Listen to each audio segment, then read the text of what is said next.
live chat too. And point at me when it's live. Okay. Live for Fragile Male Ego episode number 2. Ashley Cowan. Ashley, tell us a little bit about who you are. Well, my name is Ashley Cowan. And I am an athletic trainer. Oh, honey, could you fix this, please? Don't want to be looking at that. Yeah. What's an athletic? Are you? Is the camera on, Ashley? Yes. Why don't you tell us what an athletic trainer is? So, an athletic trainer is a healthcare professional that specializes in the prevention, treatment, evaluation, rehabilitation, and just care of athletic injuries and illnesses. Hand me my coffee, please. So we typically specialize in sports, but now we are branching out into other domains. But our profession is pretty unique in that we get to hang out with the athlete from the second they're injured and we're that emergency response on the field, all the way through their treatment, all the way through their rehab, and then all the way back to getting on the field. And I have been there and I have seen you do that. Yeah. Many times. You have. I don't think I've ever seen anyone do it better. Oh, thank you. And I've been in that situation many times, needing help Yes. on the field. Mm-hmm. And I consider you my primary care physician.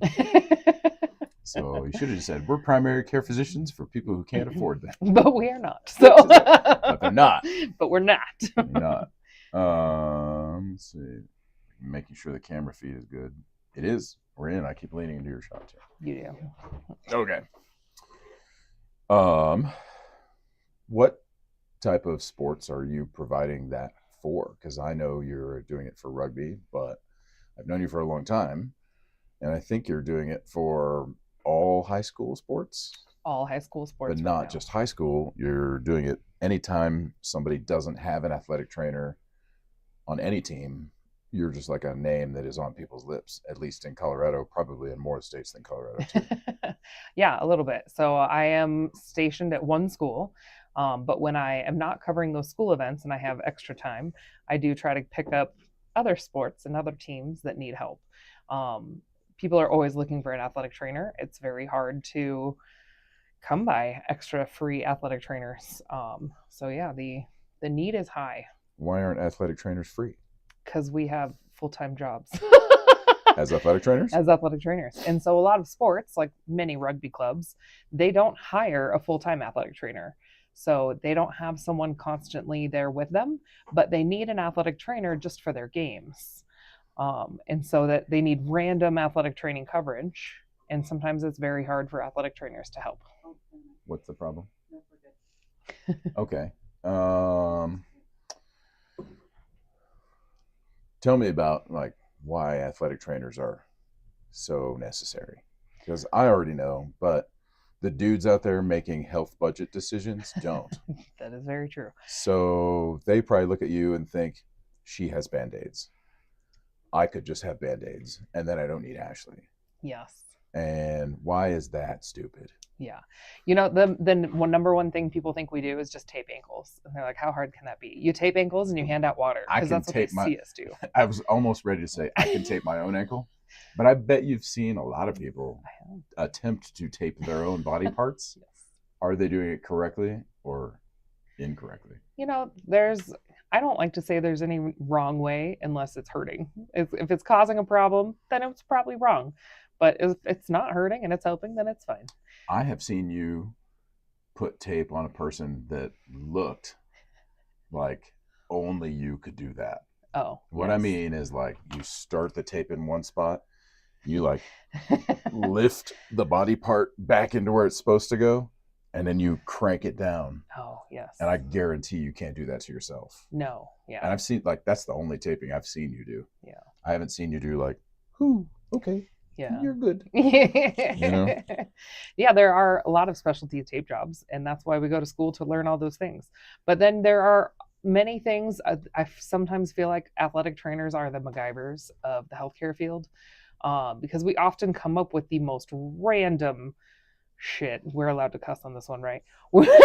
It's going to get a lot We come up worse. with the most random shit, and we're like, "Hey, let's try this. This is the problem. This is how you're feeling. Well, let's tape this piece of foam here and see if this helps." And more So importantly, we do a lot of weird stuff. you're on site and We you're are. in the field. You're not an emergency response person, but you are there already when an emergency happens. Yeah. Well, we are the emergency response person. Perfect. And we are the rehab. What's the right verbiage there? Because what I'm talking about is ambulance people. Oh yeah, we're not EMTs, we're not paramedics, but some of us are dual credentialed. Oh wow. But yes, most of us are not EMTs or paramedics. You want to leave that to people who are doing that all the time, probably. Yes. Yeah. We are there before the EMTs are needed. We are there to help call the EMTs when needed. But oftentimes, because we're there, we don't need the EMTs at all. So EMTs we only need for like, we need to get you to the hospital right now.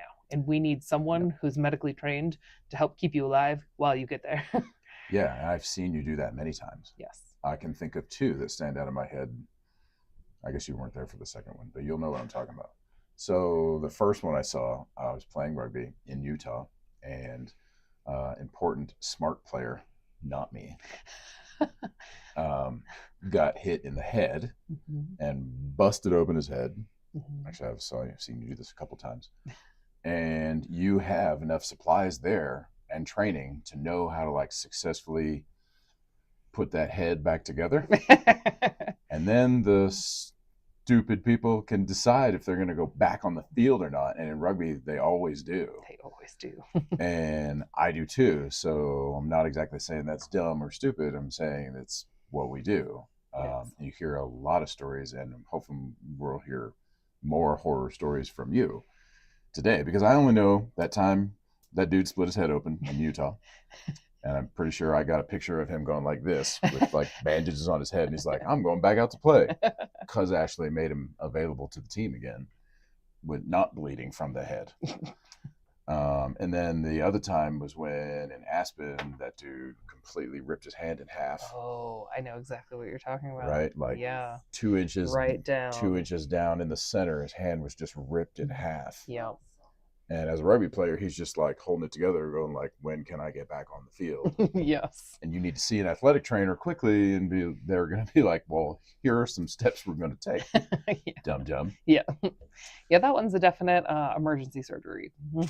Yeah. And he was pulled off the field, right? He was. Okay. Because that was crazy. It's like, why don't you sit up on the table for a sec? Yeah. You're done for the day. Yes. Another time was in Texas, when you noticed that a player's nose was broken, and I was standing right next to him. He thought it was fine because he was going like this. I don't know if you know who I'm talking about yet, because this has probably happened to you 1,000 times. Probably. I would say his name, but like, you know, HIPAA. That's probably illegal. We called him Smart. Mm-hmm. Like his name was Smart. Yes. And busted nose, gushing blood. He's ready to go back on the field. And you get to evaluate quickly, is this okay? Is this not okay? What are we doing next? Like, is this hospital or not? Yep. And you luckily had seen it 1,000 times, and you took 2 tampons, shoved them up his nose. Nose plugs, yes. Were they not tampons? No, they were not tampons. They look like tampons. They do kind of look like tampons. No string. No strings attached. No strings attached on those. And it expanded, plugged his nose, and wasn't dangling out of his face. And he's like, oh, look, hey, and he sent him back on the field. Yeah. And I was actually hoping that was my opportunity to go and play, because this dude's gushing blood from the face. I'm so sorry, Ben. And instead, you fixed him up and sent him back out. I did. And I was like, okay. Yeah. Here's a player that's not bleeding. Send Smart guy. Yeah. So I remember that one. So that's a couple for me. Why don't you tell some more horror stories where you had to make good decisions? Well, I always like to tell one of my very first, like I was freshly certified, fresh out of college. One of the first times I'm out there all by myself, no teachers, no clinical instructors. And it was in the year 2011, and it was the national championships here in Denver, Colorado. In Denver, at Infinity Park, no doubt. Yep, at Infinity Park. And so I was put out there, out on the turf field, and so I was manning that whole field for the whole day. The turf field? Yep. We had both fields going. Oh. But I was out on the turf field, and first game of the morning, one of the players breaks his arm. Obvious deformity in his forearm, right? I've seen it a couple times. Yeah, and so I was like, well, we gotta go to the hospital. Like, I'm gonna split this up. We're gonna send you to the hospital. Don't think I need an ambulance, but we're gonna get you. And he's like, no, tape it up. I was like, no, tape is the you answer. Have to go to the hospital. Your bone looks like this. Yes. And he was like, nah. So he grabs my tape. He taped the shit out of his own arm, chugged a beer, and ran back out on the field. Huh. And I was like, okay, we're gonna start the welcome to rugby. We're gonna start the dumb counter, because this is not a child. No, this is a grown man. How old would you say he probably was? He was probably late 20s. Okay. All like brain fully formed or no? Technically by then, I believe so. Yes. Over 25. Over 25. That's a maybe. Yep, that's a maybe. Yeah, that's dumb. Yeah. But I appreciate their passion to want to support their team. Yeah. But at some point, like, it's a medical, like, they want to play through the pain. They do. And they don't realize, like, there are substitutes. There are. And one of the biggest things I say to my injured athletes is, well, if we send you back out there, are you actually going to help your team, or are you going to hurt your team? Or are you helping yourself? Exactly. Are you going to be the hole, the weak spot in the chain that the other team breaks through? Probably. You really want to take that on? You want to disappoint your whole team because you want to play that injured? It sounds like you're saying the only way to really break through to these dum-dums is to attack the ego. It is. It really is. Because they'll play through pain and suffering. They will, yes. Wow. But if you make them realize that their decision could fuck up their team, sometimes that kind of gives them a, reality check of, hey, maybe you could go back out, but maybe we shouldn't. What's the threshold? The threshold is how functional they are for me. Does that mean running, passing, catching? Yes. Looking all of the places, basic things. Yes. Can you using your eyes? Can you think? How's your cognitive abilities? Yeah. Can you actually run and do the job? You've done cognitive testing on sideline, no doubt. Lots of cognitive testing. Like concussions. Yep. And we're not just talking about rugby too. I mean, you're covering all sports. Like, you've seen concussions in soccer probably. Yep. Well, soccer is one of the highest concussion sports. Are you for real? Yeah. Because they head the ball. Or they get hit and they fall back and they hit their head on the ground. Wow. Yeah. Are you saying you see more concussions in soccer than in rugby? No. Okay. Yeah. But it's like regular. Rugby and football are up there pretty high. Yeah. But soccer's like number 2, number 3. I hadn't really considered that. I'm not a soccer player. Yeah. And I'm not sure I could use my head. Yep. On this, like, as a hit the ball. Yeah. Do a lot of players do that? A lot of the boys players do. Fewer of the girls players do, because we have found that I think the general idea is that the females, especially in high school, their neck musculature is not strong enough. It's not stable enough. So when they go to head the ball, they get actually like a whiplash concussion injury. Wow. So it's not necessarily the impact of the ball. It's the kind of the concussion effect through.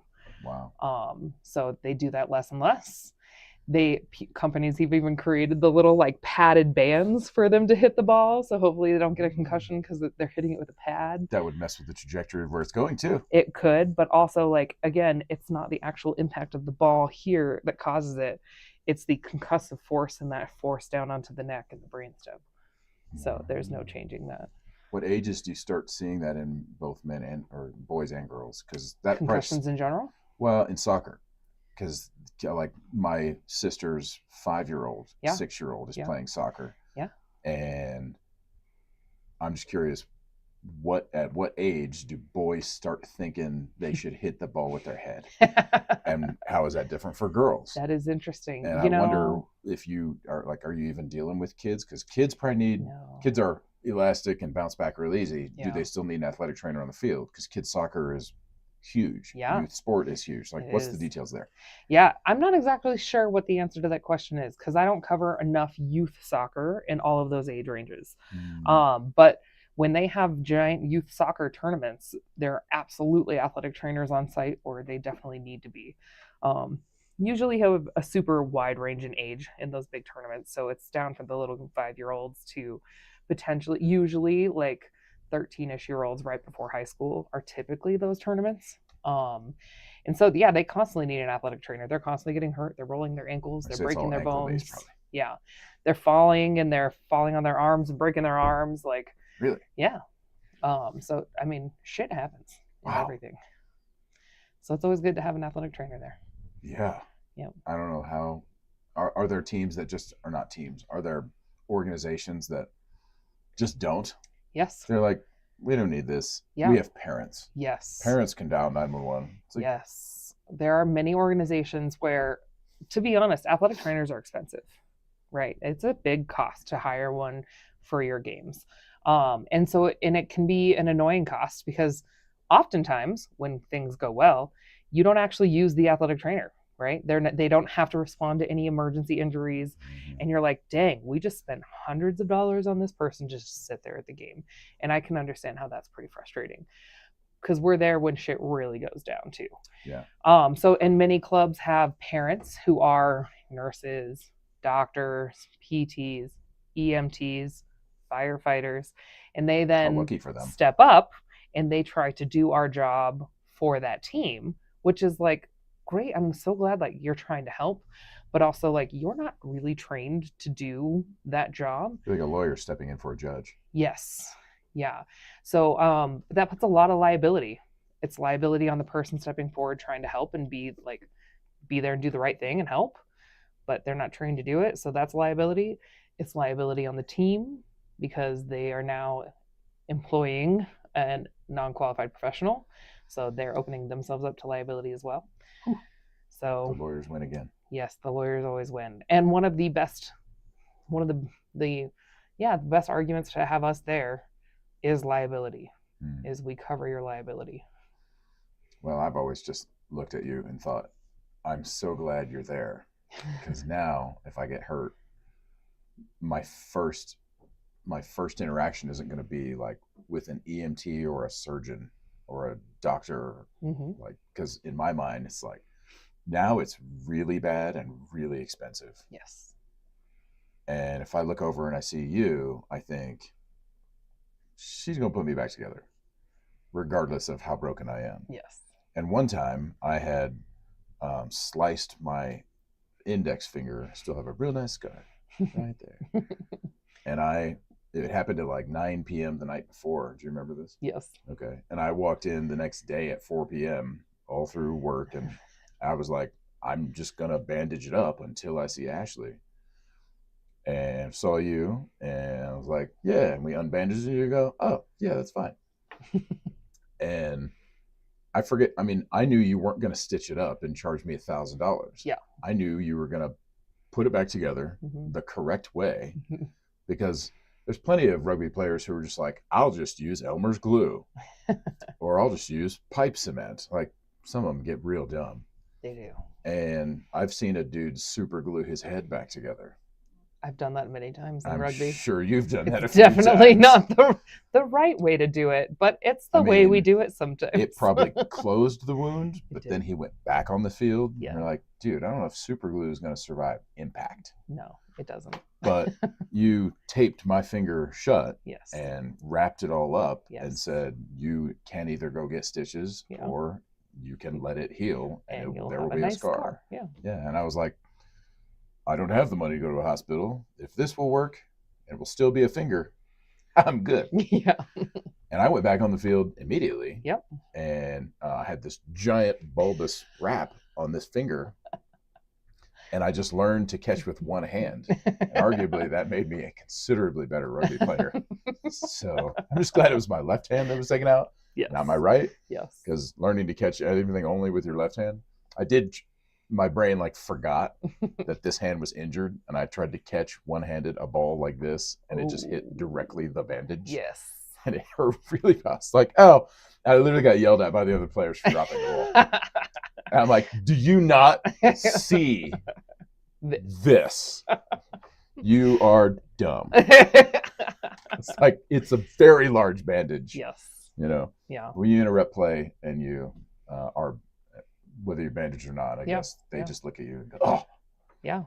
So there's a lot of pressure on men and women both to suck it up Mm-hmm. and what's the right word for that? Because it's an ego challenge, and like we want to rise to that ego challenge. When thank God you're there to be like medically like, hey, this is not okay. Yes. I can see you are not okay, and I don't want to use the word Trump. I supersede your judgment. Yes. So when you're not there, we Yeah. were all kind of scared because we were Yeah. relying on our judgment, Mm-hmm. which we knew was bad. We'd seen it demonstrated bad Yeah. in a variety of situations. Yeah. Yeah. Well, the athletic trainers, we're there to help you. We typically get to know you pretty well if we're working with your team, right? So we build that connection. So you know me and you trust me and you trust that I have your best interest in heart. And that does help. That really helps you relax and say, okay, if she says I have to go to the hospital, I do have to go to the hospital. Like, Yeah. she said I had to, I probably have to. Why don't you tell me and the world about a time where they don't take your advice? Because that's probably happened all the time. All the time. All the time. I mean, we're almost at a professional level there. Yeah. And I'm going to use dudes just so I don't mansplain. I don't like to speak for the women. It'd be great, I think, for you to talk about some women too here. Yeah. But let's talk about the stadium dudes for right now, because they feel like a lot is on the line, and they'll be starters in a stadium game that's high stakes. Mm-hmm. And they may have come here from another country just to get this recognition in hopes of taking the next step. Yeah. So tell me about sometimes where you've seen your advice ignored in that situation. Yeah. I think one of the most commonly ignored advice pieces is with head injuries in adult men. Well, head injuries, yeah, with adults, but because you as an adult and with the rugby teams, the adult rugby teams, I could give you advice, but I can't force you to do anything. What's the youngest adult you've seen on an adult team? 18. Okay, so we're talking it's not 30-year-olds. No, but you can legally make your own decisions. 18. Yes. We may have even had a 17-year-old there. Oh yeah, probably. But like we're not talking 30-year-old men's rugby. Not always. Yeah. We're just, especially at that pro level, like yes, the younger the better. Yeah, I guess. Well, I will. There is one player who played on our USA team, and he was very, very good. I loved him very, very much, and he took many, many hits to the head, and he ignored all of our advice. And we had protocols. What was the advice? The advice was stop playing. Let's let your head heal. Yeah. For how long? For a couple weeks at least. Just a couple weeks. Well, what is that, 1 or 2 games? Concussion protocol, right? Okay. So, but there was really no actual concussion protocol we had to follow when I was with the rugby teams. Okay. Another reason is because you're adults, so there's like guidelines now, and luckily World Rugby has gotten really good with their protocols, but we weren't following any World Rugby protocols back then. So yeah, it was whatever the player wanted to do, and now we had protocols and we would try to take them through, but we also can't necessarily force a guy like an adult to do it. You got to make your own decisions. So if we're saying you need to rest and then we need to do this gradual return to play protocol that's 5 to 6 days at least before you're getting back to a game, and then you're at the highest level right there and you're like, well, I have a test match against Spain, another country this weekend, they're probably not going to listen to your advice. And this particular player definitely hid injuries, hid concussions, and wouldn't tell us the extent. And so he received a lot of head injuries. And near the end of his career with us, I know who you're talking about. I think you do too. Did he end up being a coach of me? Did he? I don't remember. He might have briefly been a coach. Became a janitor. Oh, yes, maybe. Is it him? I believe so. Okay, what a sweet guy. Sweet guy. But near the end, he was having so many problems just functioning as a human. He was forgetting his kids' names. Wow. He would mow the lawn and that he was just wiped for the day. And so you really wonder and you question how good is your quality of life compared to this game. And with adults, that's really hard to make them make the right decision. Especially when they're young adults. Yes. And they think this means everything. Yeah. Now, luckily, in like the pro leagues and the leagues that actually follow World Rugby rules, that can't happen anymore because they put a lot of guidelines there. But in the smaller clubs where it's just club play, I mean, these guys are There's nobody watching anybody. There's nobody watching anybody. There's not even an athletic trainer at half the games, right? Either they can't afford it or there's just not an available athletic trainer for their last minute because they're horrible at communication and they don't plan for an athletic trainer. And then they call me the night before. If only we had like internet connected handheld small devices in our pocket. If only. That are specifically for communication. Yeah. So yeah, adults often don't take our advice, and you just sit back and you kind of watch the shitstorm unfold. Probably watch people deteriorate slowly. Yes. Yeah. You do your best to support them as they're going through that deterioration, and they can take your help or not, and you just kind of got to sit back and watch it. Do you think that is only an ego thing? What's going on there? I think it's an ego thing. I think it's a some people think they know better thing. I can't tell you how many parents, when we're talking now, a kid in any sport gets a concussion, how many times I've had a parent say, "Oh, no, he's always that stupid." Like, you're like, yeah, but I are you like, hang on, I know your kid. That is but this is even more than usual. Yeah. But if I had a penny for every time I heard that, he's always that stupid. So it's ego of the parents. It's ego of the parents, and it's them wanting their kid to play. What age do you see that autonomy shift from parental to now the kid learns that pattern and is an adult and is the dumb one? And is the dumb one? Oh yeah, because you're constant. In high school teams now. Yes. So you're like watching that transition. Yes. I don't think is it puberty or is it? It's puberty. I mean, tell us what's going on there. Well, in terms of, do those kids often take on those ideals of their parents? No, yes. I mean, like, is the bad ego thing a learned trait? Oh, yes, it absolutely is. When do the dumb kids start taking it on as like their ego? Absolutely, through puberty in high school, and What's you can the see earliest it. You see it? I've seen it. Yeah, I've seen it in like 5-year-olds. But you know how? Yeah, when they're saying the same stupid shit their parents do, and you're like, damn, that apple did not fall far. So your kid is picking up where you're laying down. Absolutely. Every moment of their life through their whole development. And now, yeah, you can kind of hope and pray that kid does learn, and through high school has a good athletic trainer, a good coach who's advocating for that athlete's health, who's teaching them how to advocate for themselves and teaching them that outside voices. No one else can tell you how you feel. No one else can tell you how bad your injury is. You have to tell you how bad. What kind of pressure have you seen parents put on when you know they're wrong? Huge, tons. And for stupid high school games. Yeah, tell me a story here. Well, I mean, in a youth game, soccer, it was a youth soccer tournament. So these are families I don't know because it was a giant tournament. A 6-year-old girl soccer girl gets a concussion. And at 6, like, it's kind of hard to tell. Like, these kids are, it's pretty hard. Aren't they wobbly anyway? They are wobbly. They have very low pain tolerances. Don't they often go cross-eyed anyway? Yeah. So, but this girl, she did not look good. And I asked her coach, I was like, is she usually like this? And the coach was like, no, not at all. What's the this? Is she usually kind of out of it, kind of staring off into space, like slurring her speech? And I was like, I don't know this girl. Does she always talk like this? Yeah. At 6, you're not even like speaking correctly. Yes, correctly. Yeah. You're going like, oh, look, red curtains. Exactly. Yeah. And the coach was like, no, she looks off. She looks not great. Okay. And I was like, okay, so she's done for the day. No biggie, right? It's just a 6-year-old kid. We're going to rest. And at that point, I was like, and I was trying to talk to the parent. I was like, if she's like bad and she's different than usual, you probably should go take her to go get looked at.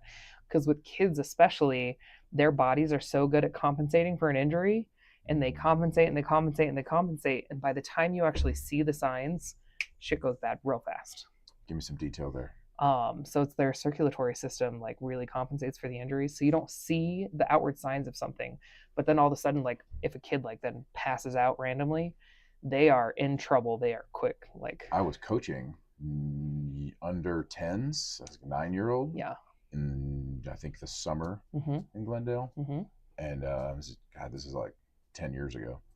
And I saw that happen. Yeah. This kid is just standing there normal, and he was kind of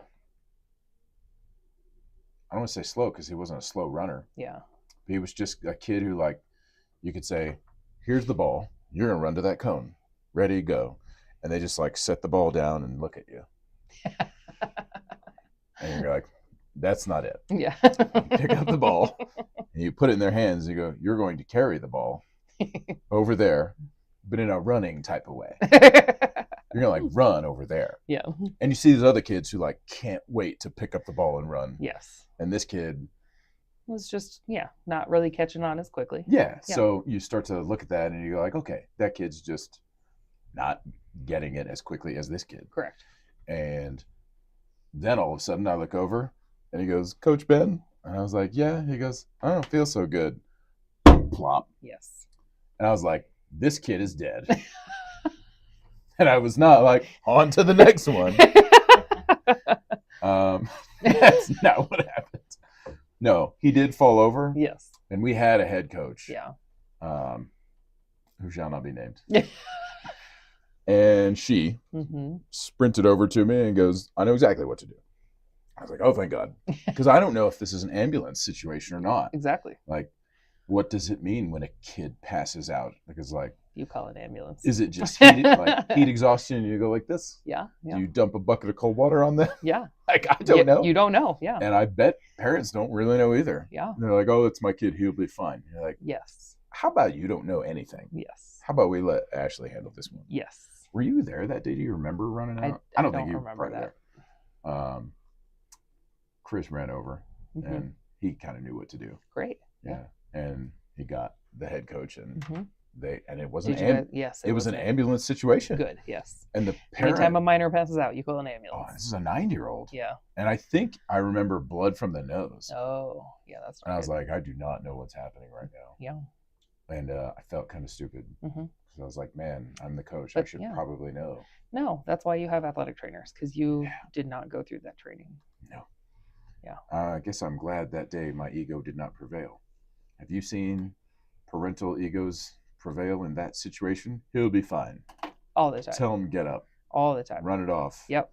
Like, dude, he passed out and he's bleeding from the face. Yes. You've seen that? Oh, yeah. And I'd been screamed at for having the audacity to call an ambulance. And then the paramedics arrive and they're like, oh, yeah, no, we're taking this kid to the hospital. He's about to die. Whew. And the parents are still like, I think he's fine. Yeah. And then later they get to the hospital and they realize how bad it was. And they do all the imaging. They take care of the kid. Kid's fine. And they come back and you hear about how bad it was. And luckily the kid is okay most of the time. And how often do you think that parent comes back and apologizes for their behavior?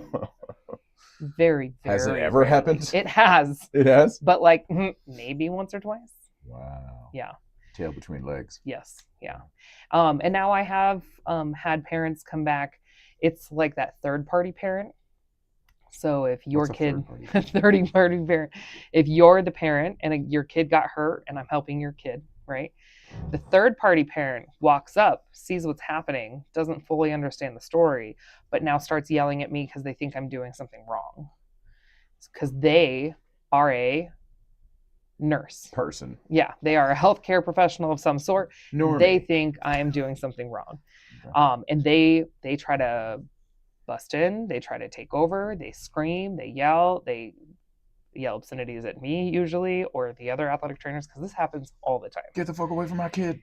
Well, yeah, like, you're not doing that right. You're not doing that right. Or the chiropractor that came over for one of our rugby player ankle sprains, and he goes, you need an x-ray because there could be internal bleeding. And I was like, you obviously don't know that there's no internal bleeding in the ankle. That's just called bleeding. Internal bleeding is in the abdomen or chest, like, or head. But yeah, there's no cavity in the ankle for there to be internal bleeding. But like, okay, dude. I think I know who you're talking about. Yeah. So a lot of people, they just butt in. Now, 50-50. Stand back, I'm a doctor. I would say more often, those people, after the fact and the situation is resolved and everything's fine, will come back and be like, man, I'm so sorry I did that.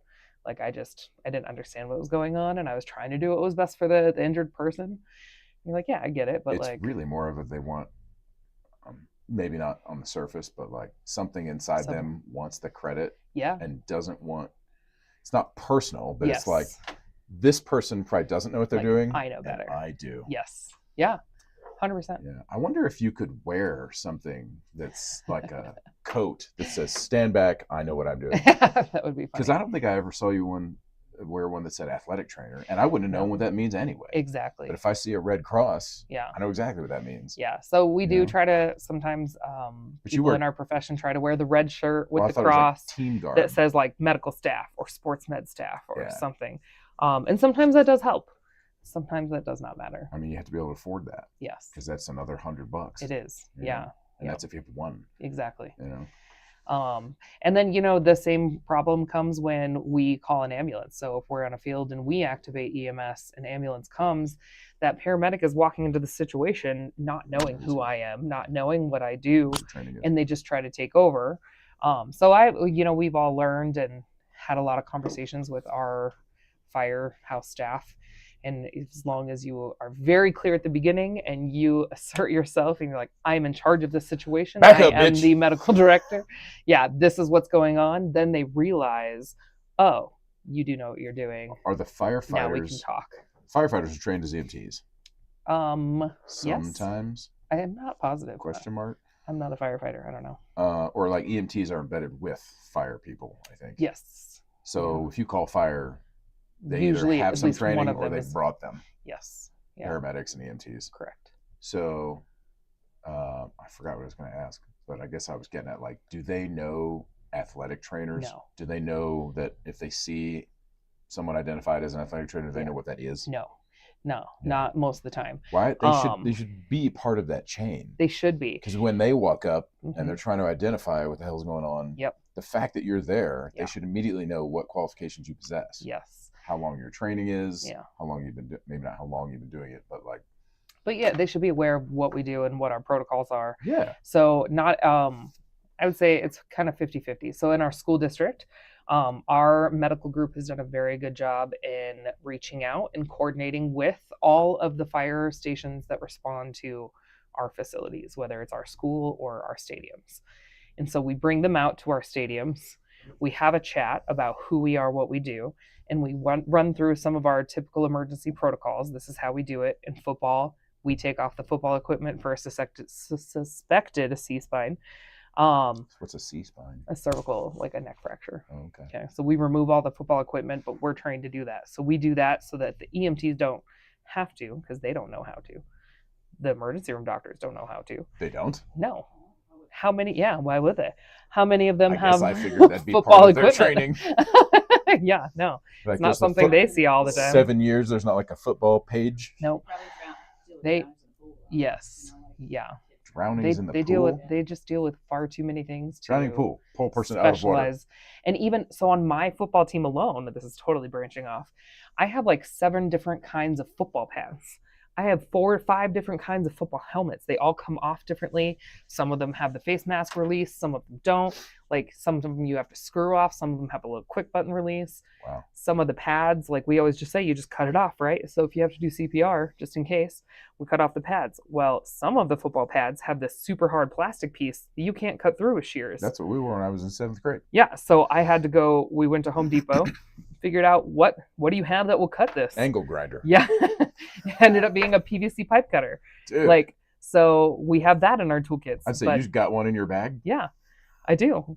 Holy crap. I have everything that I might need to cut off any piece of equipment on my sports teams. Wow. And I know how to work the equipment on my sports teams. But that took time and a lot of time figuring out and a lot of practice. And that's something that these firefighters don't do. They don't have that time in practice. They don't have the equipment to practice with. It's something the emergency room doctors don't have. So we're there to do it. So we helped educate the firefighters that respond to our crews, what we do, how we do it. And then once we now then have this equipment off and we're ready, then I'm going to hand them over to you. So you can't just bust in until I'm ready to hand them off to you. Because I have had in situations years ago where I had a soccer player down with a suspected neck fracture. So I'm stabilizing the head and neck. So I'm down on the ground holding his head and neck still. The paramedics come up and the paramedic literally shoved my body out of the way. And I had to quickly let go. They're probably trained to do that. But why? That is so dangerous. But Well, yeah, shock. that's ego. It could be a mom in shock who That won't was, get out of the way. yeah, that was I his made that. ego. I made that up. Yes. Is that a thing? You ever heard Could that be. sentence No, before? for sure. Yeah, Or they're are they just absolutely being a used dick to dealing with random people who have no idea what they're doing and won't get out of the and way? won't get out of the way. Yeah. But yes, whereas a quick conversation could have solved that, he just went straight to physically bumping me out of the way, and I had to fully release to not cause more harm to the athlete. But Did yeah, you cage match fight this person later? not later, no, but we did have a good talk. Good. But yeah, so we try to prevent those situations. Now we get out in front of it and we try to collaborate and we try to reach out and make sure they know what we do. But that's not possible everywhere. Here in Denver, we have so many different ambulance services. We have so many different, like West Metro, South Metro, all the different places. So it can be complicated to do. And they don't all have to get on board with what we're doing. So that's hard too. They just need the data. They need the experience they need to with take you. over. Yeah. It's a shame that they don't realize that value that you bring to the table. Only some of them. And integrate Many it of in. them have been amazing, and they work with good. us. Directors at university levels and school levels, and ego is. Oh yes, it's disconnected. Reconnected. Let's double check that the, Double check the feed. the live is live. No.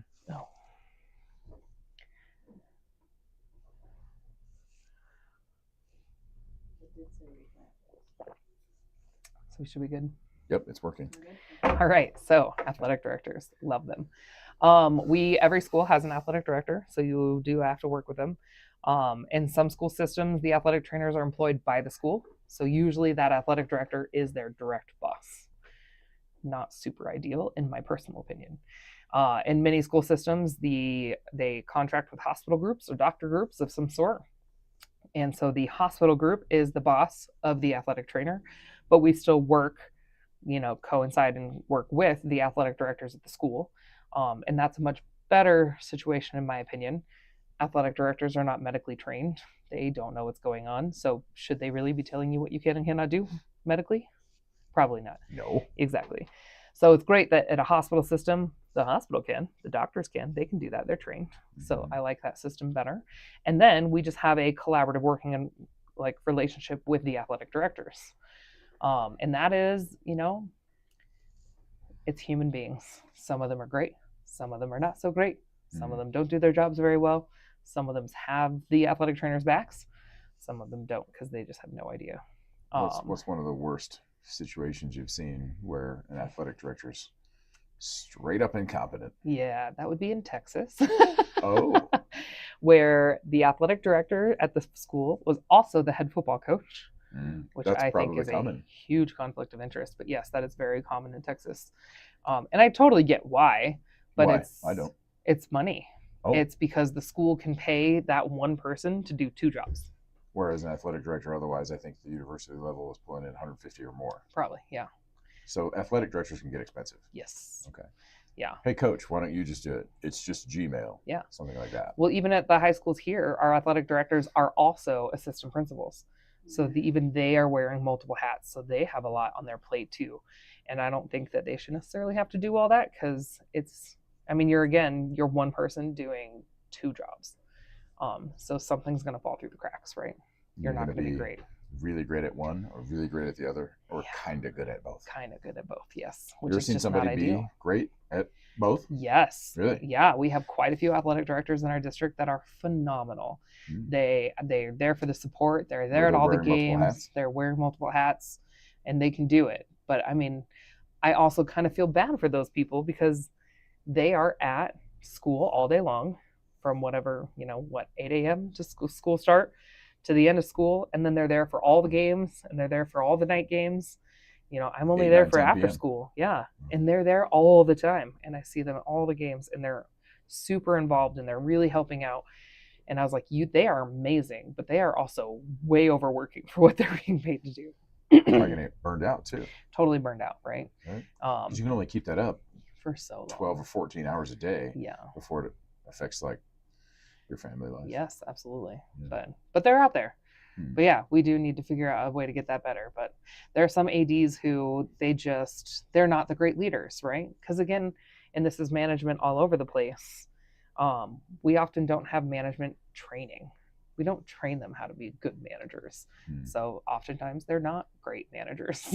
You know what I mean? Well, what makes a great manager versus a poor manager in an AD position? Communication is my number one. Can you tell me when the games are? What? If there's a cancellation, will you let me know?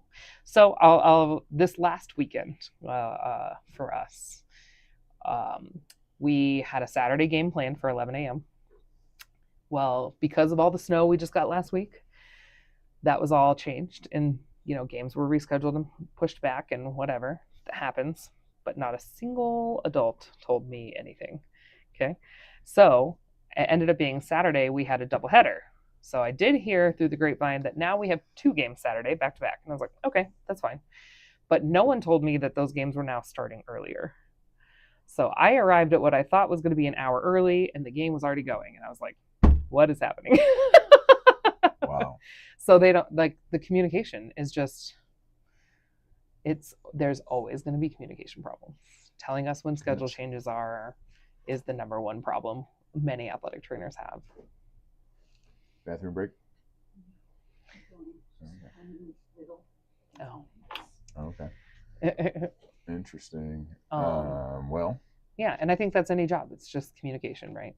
We can all be better at communication. As a previous IT guy too, I can tell you that adding more technology to try and make things easier is not always easier. Doesn't always work. No. You think, oh man, why don't you just create an app where all that information is disseminated?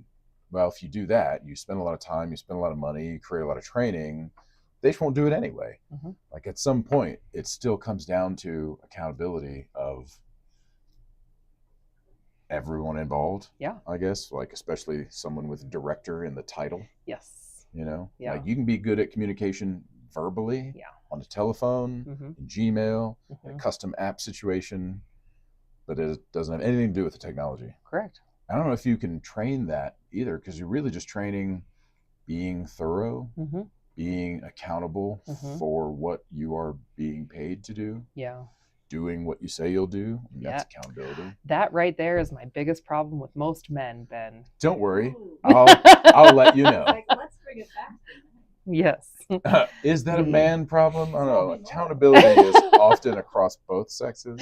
It is. Now remember, this is a show for men. Yes. About men. Yes. By women. Yeah. So we want to hear about that, and I'm going to defend against it. You can try. Because I am the fragile male ego. I'm going to represent the stupid guy. Yeah. In this situation. Yes. In most situations. Yes. Yeah. Tell me more about dumb guys. No, I don't want to hear about dumb guys. I want to hear about where their ego gets in the way. Their egos get in the way. Whatever topic you want. Communication, accountability. Oh my God. Got any accountability issues with dudes? Yeah. Because I got accountability issues with women. Do you? Sure. Yeah. Yes. To quote one of my favorite movies with my wife is As Good as It Gets. There he goes. She goes, how do you write women so well? And he goes, oh God, this is like a nightmare. She goes, no, it'll be fun. He goes, okay. I think of a man. I take away reason and accountability. It's terrible. Yeah. But, some women, I'm sure that's true. He had a fragile male ego in that movie. He did. So, Okay, well, what are some accountability issues you're experiencing lately? Well, lately, for me, it's personal life stuff. It's dating. Go deep. Man, dating Get sucks in there. As an adult. And I do fall into I am now in my upper 30s. Yay. I own my own house. Damn. I own my own car. 1%. I have a great career. I'm on top of my shit. More women than men. Yes, it is more women than men. Is that a thing? Yeah. Women have their shit together regarding home, lifestyle, career degree, etc. more than men. Yes. Damn, dudes. Yeah.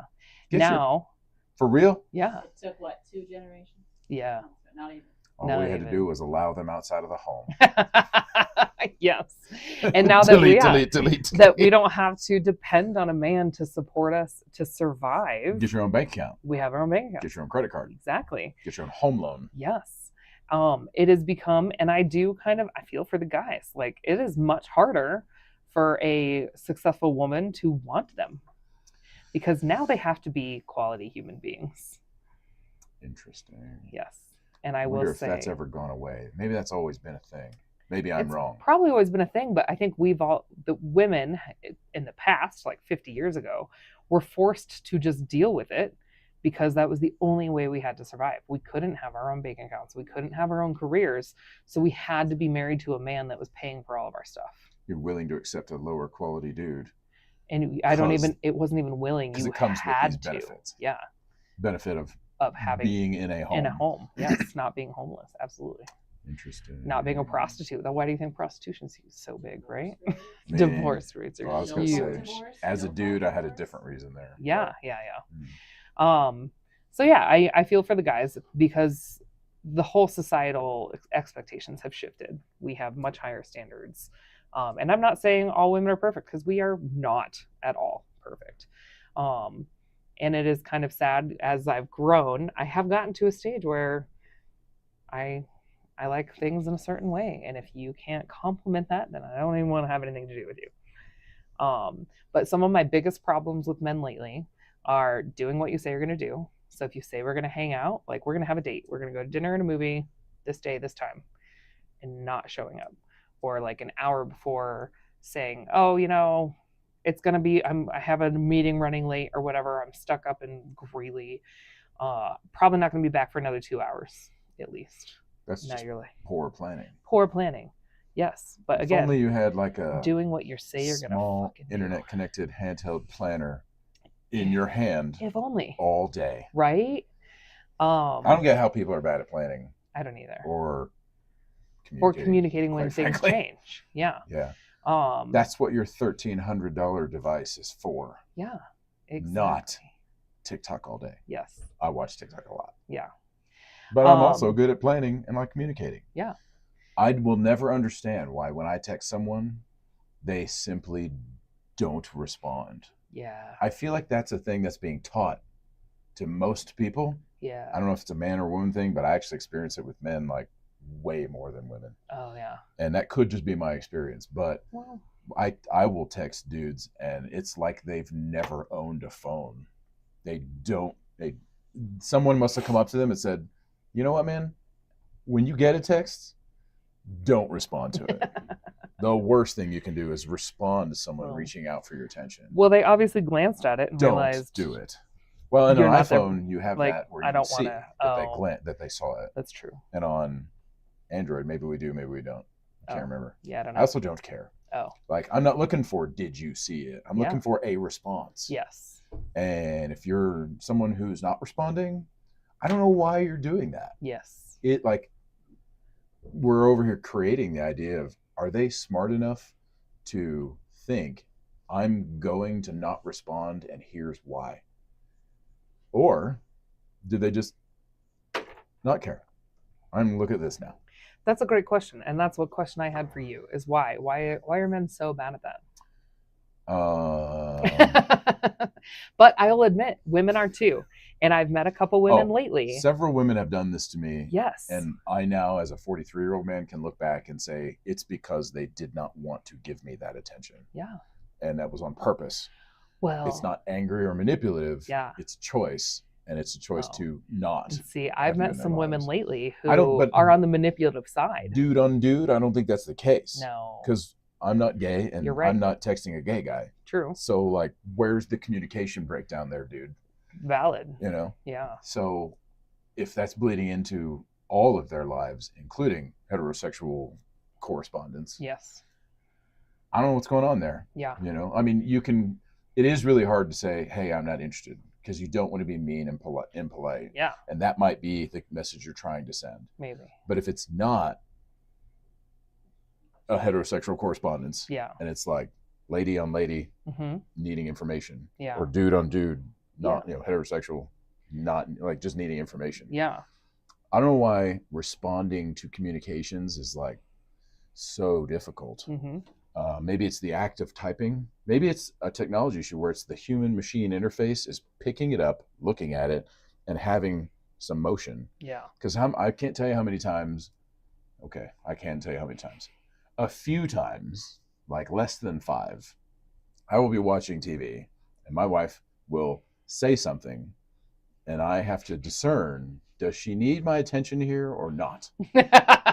Because she very often Just says something. She's sitting right over there. Yeah. She very often says stuff, and she knows she does not need a response from me. Yes. And I'm wondering why it's being said out loud when I'm nearby.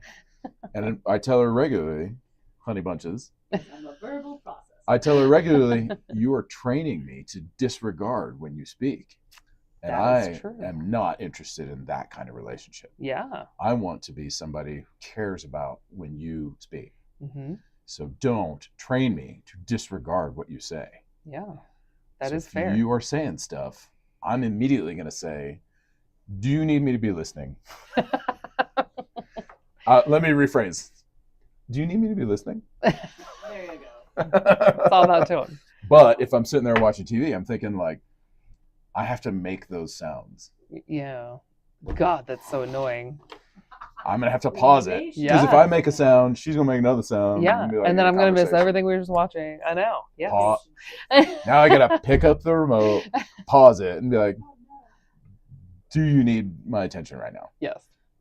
Yeah. Because I guess what I'm thinking in my head is the answer is probably no. Because I Yes. know my wife really well. We've been married Almost 8 years. 8 years.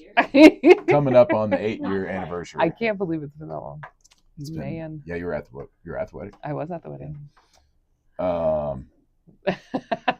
So what I was getting at there is Yeah. like that response I know is already gonna happen. It's an effort that like I'll have to put into it, but I Yeah. recognize that the effort that I get paid back with that effort. So I ultimately think, okay, pause. Hey, honey, do you need me? Yeah.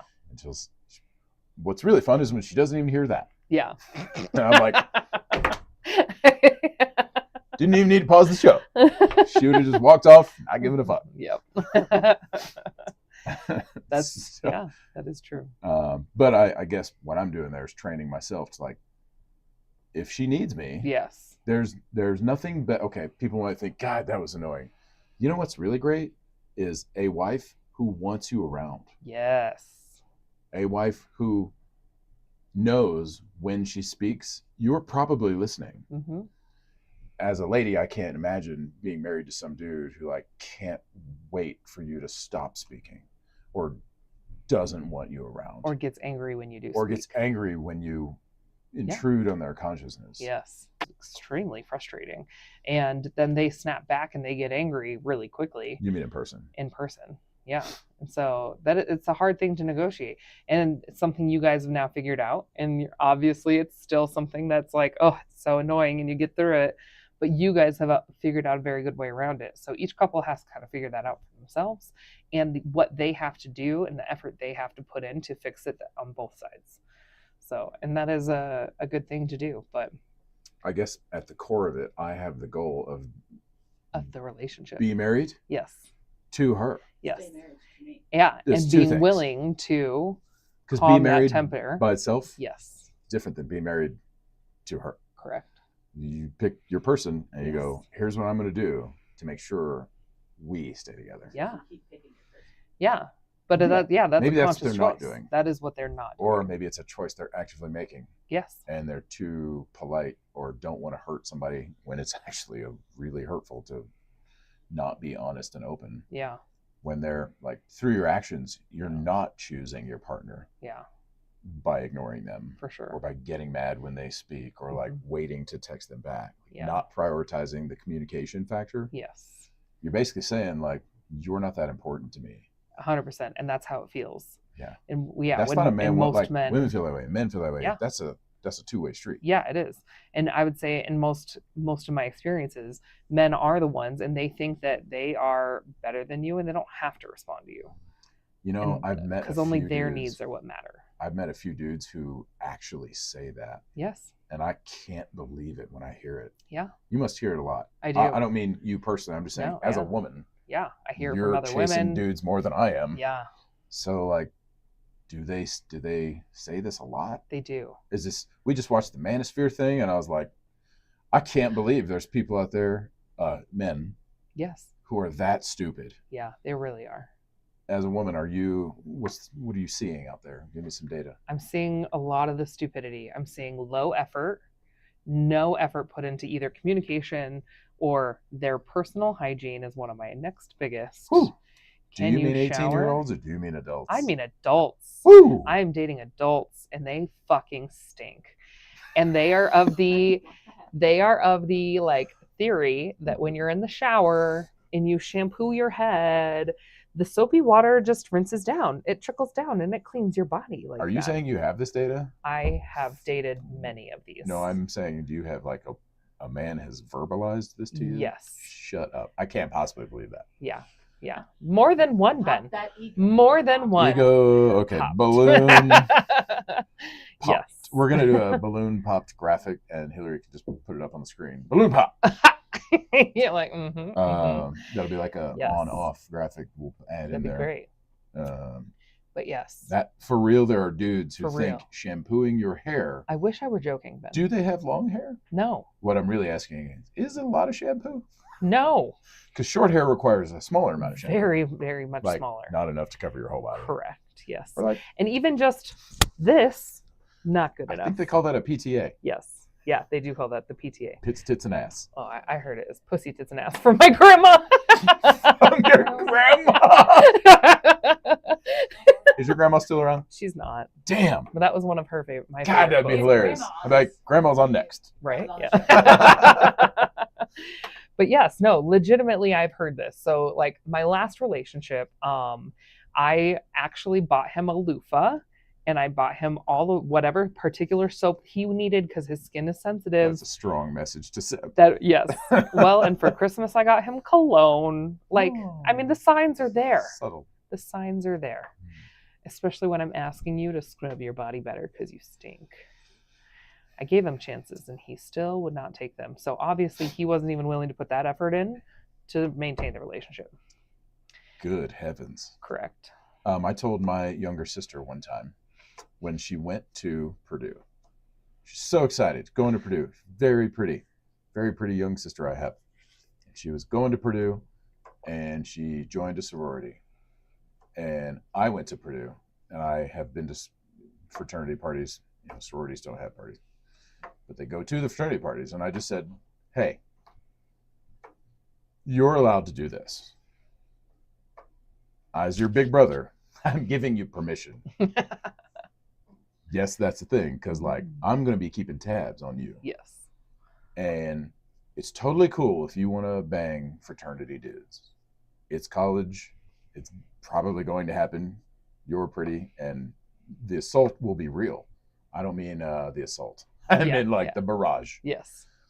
The onslaught of dudes after a pretty young lady is real. Yes.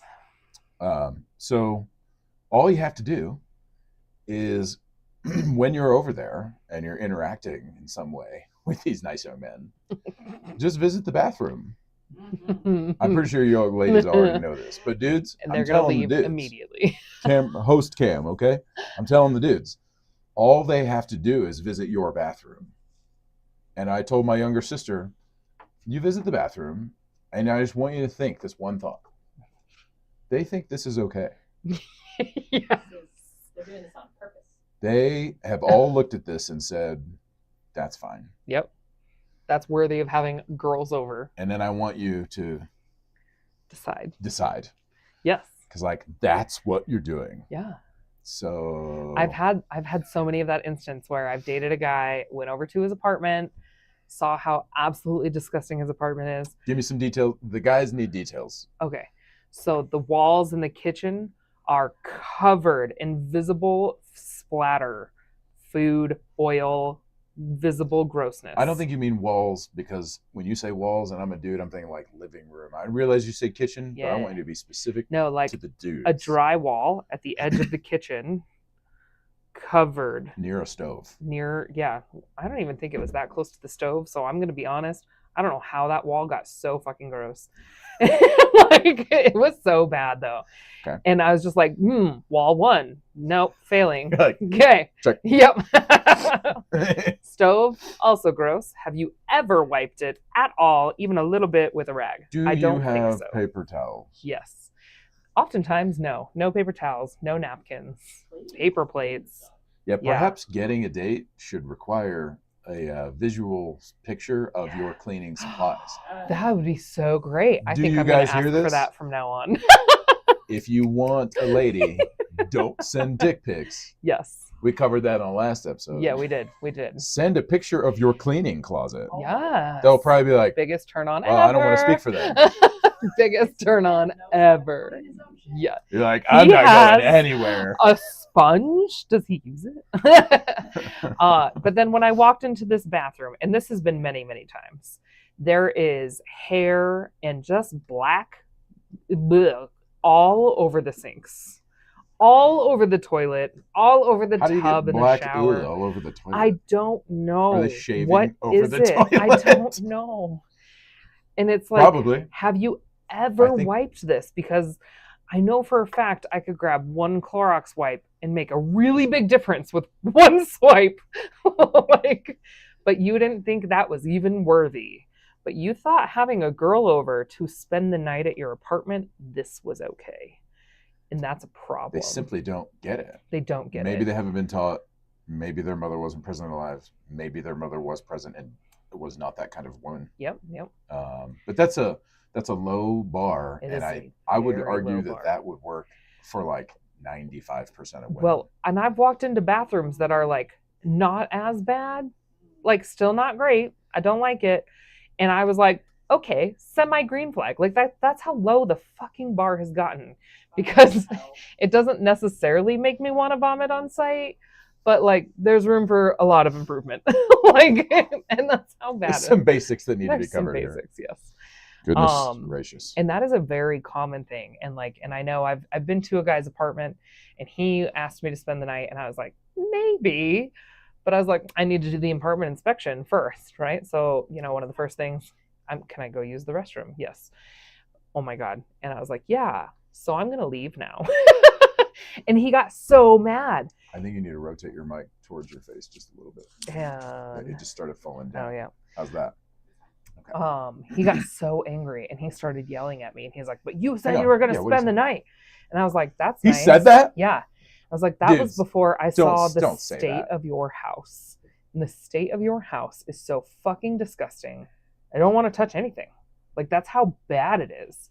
And then he goes into this, but I've been depressed. And I was like, look, depression is real, but like this, you can't blame this on depression. And you can't be dating if you're so depressed that this is what you're living in. You're not ready to date. So like, you got to fix some stuff first. Well, and like guys, living in a slightly cleaned up place might change some of that depression. It really would. Without women, like Correct. you just might look at where you live and be like, oh, I'm less of a piece of shit. Yeah, this is actually nicer. Yeah, that's a thought you should be having. Yes. If you're 5 years old and watching this show, ask mom why she said that was okay. Yeah. Why do you have a phone? Yeah. No. If you're 13 watching this show, if you're 18 watching this show, if you're Mhm. 35, this is something that applies everywhere. Yes. Just Bed off the look floor. at your room. Get your bed off Get the your floor. mattress off the floor. Those oh my It God, took it me is not that expensive. until age 32 to get my bed off the floor. No, Stiller. Yeah. no. No, it's Because you were True. married. No. We were dating at that You were point, right? dating. no. Yes. You and I started dating at 30. Oh, No. 30. We got I married. married you at 35. Okay. I'm 43. That's 8 years. That math checks. That math checks. Okay. So yeah. Yeah. I moved to But- Denver You already And look had what a bed. happened. with nothing. Your bed came off the floor and you met someone worth marrying. Okay. But for real, that is exactly okay. Let's pump the brakes. That does track, but we're going to add some detail. So, there was not a man older than me or even a peer Mhm. who said that. Yes. get your bed off the floor. Okay. You know where I first heard that? From a woman. Jerry Seinfeld. Oh. Because I watched TV. Yeah. And Jerry Seinfeld had a comedy special, and he said it was comedians in cars getting coffee. He had an episode. He goes, "This car says, I like this, but I don't like this. I like this, but I'm not going to do that. I have taste, but I won't be putting my mattress on the floor." Mm-hmm. What he's saying is like, I can afford this nice car. Yeah. Or in this case situation, he's saying, I can afford to get my bed off the floor. Because as a 30-year-old, when I moved to Denver, I strapped everything I owned to a Honda Odyssey minivan Mm-hmm. and drove it overnight like the Beverly Hillbillies. It was stacked up on that thing. Yeah. And we drove my Great Dane and I drove overnight. You remember Azim. I do. Azim's a great one. Azim. His ass was in the passenger seat and his front was on my lap. Yeah. The car was so full. Yeah. And I showed up, oil dripping, after a 15-hour drive and all this stuff. Like, there was not room for a bed frame. No. So I didn't bring a bed frame. Yeah. But I brought, and I didn't bring a mattress because I was like, I'll buy one when I get there. Yeah. So without money and job and a new place and all this stuff, bed was on the floor. Yeah. And no man, parental or otherwise, ever told me like, hey, women like beds off the floor because they realize it indicates you got your shit together at a very basic level. Very basic. And I was not there. Yeah. So I don't know why I realized that. I think it was from dating a specific woman, and it was her. Yes. I know who it was. Yes, it I was know her. who it was. We all know who it was. We all know. Because she was willing to verbalize a few of these things to me. Yes. Yeah, I'm not She was willing to say, I am not dating someone who drives a busted ass old minivan. I miss that van. Did you ride in that van? I did. I didn't remember you did that. Yeah. I called it the van of no judgment. There was plenty of judgment. It was. There was some And judgment. it was a utility vehicle. But one time I was playing rugby, so I got drunk one night and stayed the night at her house. Yep. And then we had to drive somewhere the next morning. I was hungover and I couldn't drive. Yes. I was like hurting. Yeah. We had to be somewhere. Yeah. I forget where. Yeah. And I was like, you're going to have to drive. And she looked at me because she had made it clear, So now, crystal, well before. She's like, I will never drive that. I That's will so funny. not be driving that car. Mm-hmm. She was like, I will not live in Centennial. I will not live in Greenwood Village. Yep. I want to live in downtown Denver. I'm going to date this kind of person, and this is what they're going to be doing. And I was like, damn. And I used to be so fragile male ego that I was like, well, maybe she don't like me that much. When really, I didn't get it. Yeah. And it's like, these are some basic signals you can send to a lady. They're like, hey, I kind of get this. Yeah. At a very basic level, I get it. Yeah. And along the same lines so the same guy with the disgusting apartment that got really mad when I wouldn't spend the night, he actually had his mattress was on the floor. was it Navy How- sheets? Yeah. Was it the Navy It sheets? totally was Navy sheets. Shut up. Are you lying just a minute? No, his mattress, here's the funny kicker. His mattress They know that dark sheets hide stains, guys. Was the word a- is out. Dude. it was a purple mattress. The purple brand. Oh, Yeah. expensive. Those are expensive. Yeah, $1,500. Yeah. So I was like, I know you can fucking afford it. Yeah. So Now you're lift just it up. dumb. Also, Now you're just an idiot. you have how many pairs of Jordans Dude, just sitting over there beautifully? Like, I know you love shoes, and that's like your thing. They don't understand the priorities. The priorities are so off. And that is a huge red flag for any decent woman, in my opinion. It's weird because he's obviously prioritizing Jordans and a comfortable mattress. Yeah, Things he thinks will attract and keep correct. a partner. Yes. But they are the wrong Or- things Make himself look good, yes. which is ultimately to attract a partner. Absolutely. It's always to attract a partner, Yeah. right? You can be like, well, I collect doll figurines for me. You're like, okay, that might be true. Yes. But I doubt you spend thousands of dollars on collecting stuff so you can be alone. My grandmother used to collect glass baby bottles. Yeah. She went to baby bottle conventions. Oh my goodness. My point is, you collect Yes. stuff and Yeah. you share it with people. Yeah. And sooner or later, we like being around people. Yeah. And sooner or later, we all want to be touched. Yes.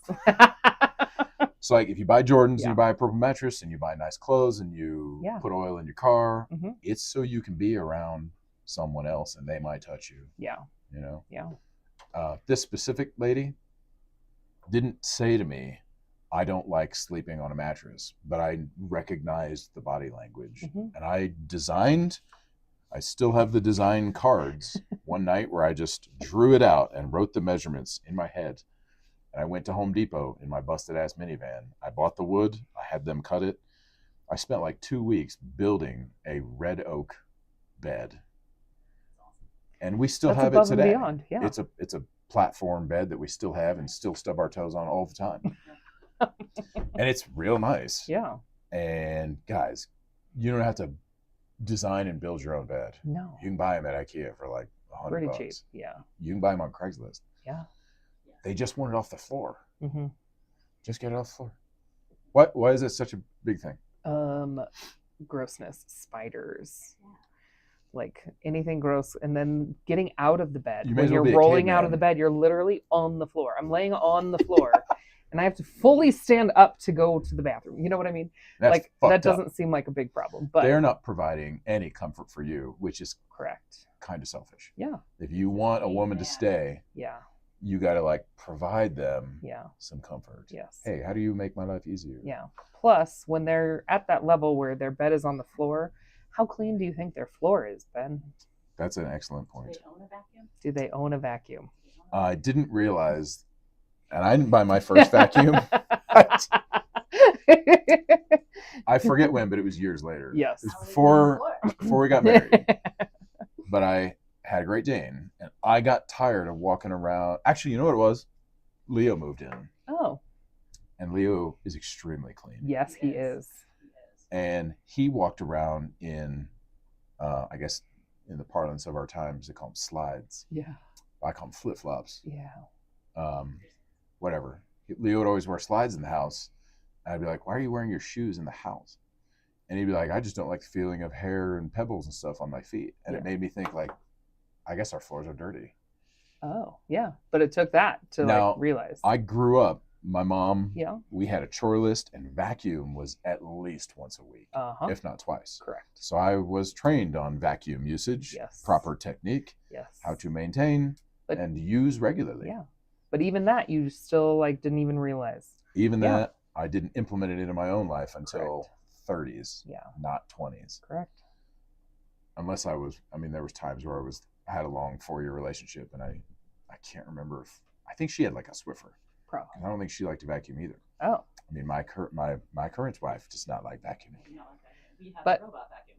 Oh, there you go. We bought a but you robot get it vacuum. done. Yeah. But you got to get it done. Yeah. Yeah. So get those floors clean. Yes. Buy a vacuum. I bought a Dyson because I was like a product of advertising. I was like, what vacuum do you buy? Yeah. Do you go get the cheapest one from Home Depot? Probably not. How clean do you want to be? You're on this mission of getting clean. Don't spend $25. Correct. Spend like $100. Correct. Maybe spend like 200. $200. Yeah. It's an investment in your cleanliness, which, Is health. well, I was going to say women realize. Women realize Like, yes. as we pointed out earlier, we don't really care about our health. Yeah, obvious. We care about women being attracted to us. Yes. Be clean, buy a good vacuum, Yeah. vacuum your shit regularly, Yeah. you set reminders. Oh, Yeah. I got to vacuum. It's like basic adulting. It is basic Right, adulting. it's But healthy. now it's almost back to, well, back in the day, women were the house cleaning providers. And most people have grown up with their moms cleaning their house and doing all of that for them. And yes, some good families had chore lists. We definitely had chore lists that we had to do every Saturday. We had our chores we had to do in cleaning the house. But not everyone does that. And I'm realizing not many people do that anymore. But so, yeah, and we are transitioning to a society where now this is a 50-50 thing. But if you live alone, dudes aren't you catching need up. to be cleaning it. And they're not catching up to this. And when you're in a partnership, you guys still need to be cleaning it. And it shouldn't just be on one person or the other. It's got to be a partnership. and most men are not learning that either. What I say is like, do you like to eat the food that I cook? Cool. You can help clean the kitchen too. Yes. I don't think you Yeah. can put it on me that I don't like helping clean the No, kitchen. that's true. We do have different schedules on Yeah. which we like different thresholds. Yeah. Right? Because as a dirty dude, stupid You let it man. pile up. Well, okay, I'm not a pile up guy. Yeah. Okay. I used to be, and Leo recognized it, and he said, like, yeah, Ben does this, and it's Yeah. kind of derogatory. And I was like, I didn't realize it bothered him, because as a dude, he's not gonna be like, hey man, can you clean the dishes? Yeah. For fuck's sake. Yeah. We played dish Jenga. Oh. You know, if you like trash Jenga, you stack it up until it falls over. It falls over, like you get to clean it. Have you never? Surely you've heard of. I have not heard of dish Oh, Jenga. That is so great. That's single dude 101, or apart like roommates. Yeah. You yeah. got roommates. It's like you can stack trash, and if you make it fall over, you get to take it out. That sucks to suck. Same with dirty dishes. If you That's stack fun. up dishes, and I once dated a woman when I was 24. She was 27. My brain was not fully formed, Mhm. and she had a master's degree in teaching math. Mhm. So sorry if you see this, I called you the rocket scientist. Cheerleader rocket scientist. Mm. So, yeah, well, she was a cheerleader and she was a calculus Perfect. professor. Yeah. So, and she said to me one time, we had broken up and she started dating somebody new, and I was, still hanging on and talking to her. Shouldn't have done that. But I was still hooked. And she said, I'm dating this Air Force guy and he irons his jeans. Oh, okay. And as a 43-year-old man now, I'm going like, I know you didn't stay with that guy, because that's weird. Who irons their jeans? Gotta get that crease, man. Bro, are you telling me you iron your jeans? No, I don't iron anything. Okay, also, when we cleaned her apartment one day because I was demonstrating that I could vacuum. So I did the typical dude thing of like in my underwear, lifted her couch and vacuumed underneath it. I think I'd seen that in a movie once. Yes, I've seen that. Yeah. And I was like, Look at me. it's going to be great for her. Yeah, This she's gonna will be be- so turned on. This will be great for She's her. gonna want to jump me. That is legitimately what I thought. I know. I don't think it happened. No, Pretty I sure. don't think it did either. Pretty sure it did not happen. I thought it was a good visual. Yeah. And then we cleaned the sink, and I had never cleaned a sink. Oh yeah. Now, I grew up, we had Comet, Hmm. Yes. abrasive. Yeah. Yep. Sprinkle that shit Grew up around with that and wipe too. it off. Yeah. We just didn't do it in the sink. Oh yeah, we did that in sync. I was doing it in bathrooms. Comet was a Oh. bathroom thing. Yeah. I didn't realize it was just an abrasive bleacher. Yeah. So I'd never cleaned a sink. And she looked at me, she's like, I like someone who cleans the sink. Mm. And I was like, what the fuck would you clean a sink for? It's like, that's where you put dirty stuff. It's going to be dirty all the time. Mm. And she wanted the sink clean. Yes, me too. And I was like, and so, yeah, what I'm saying here is like, we pick up little lessons, but they're Yes. not often taught Correct. at a young level. Yeah.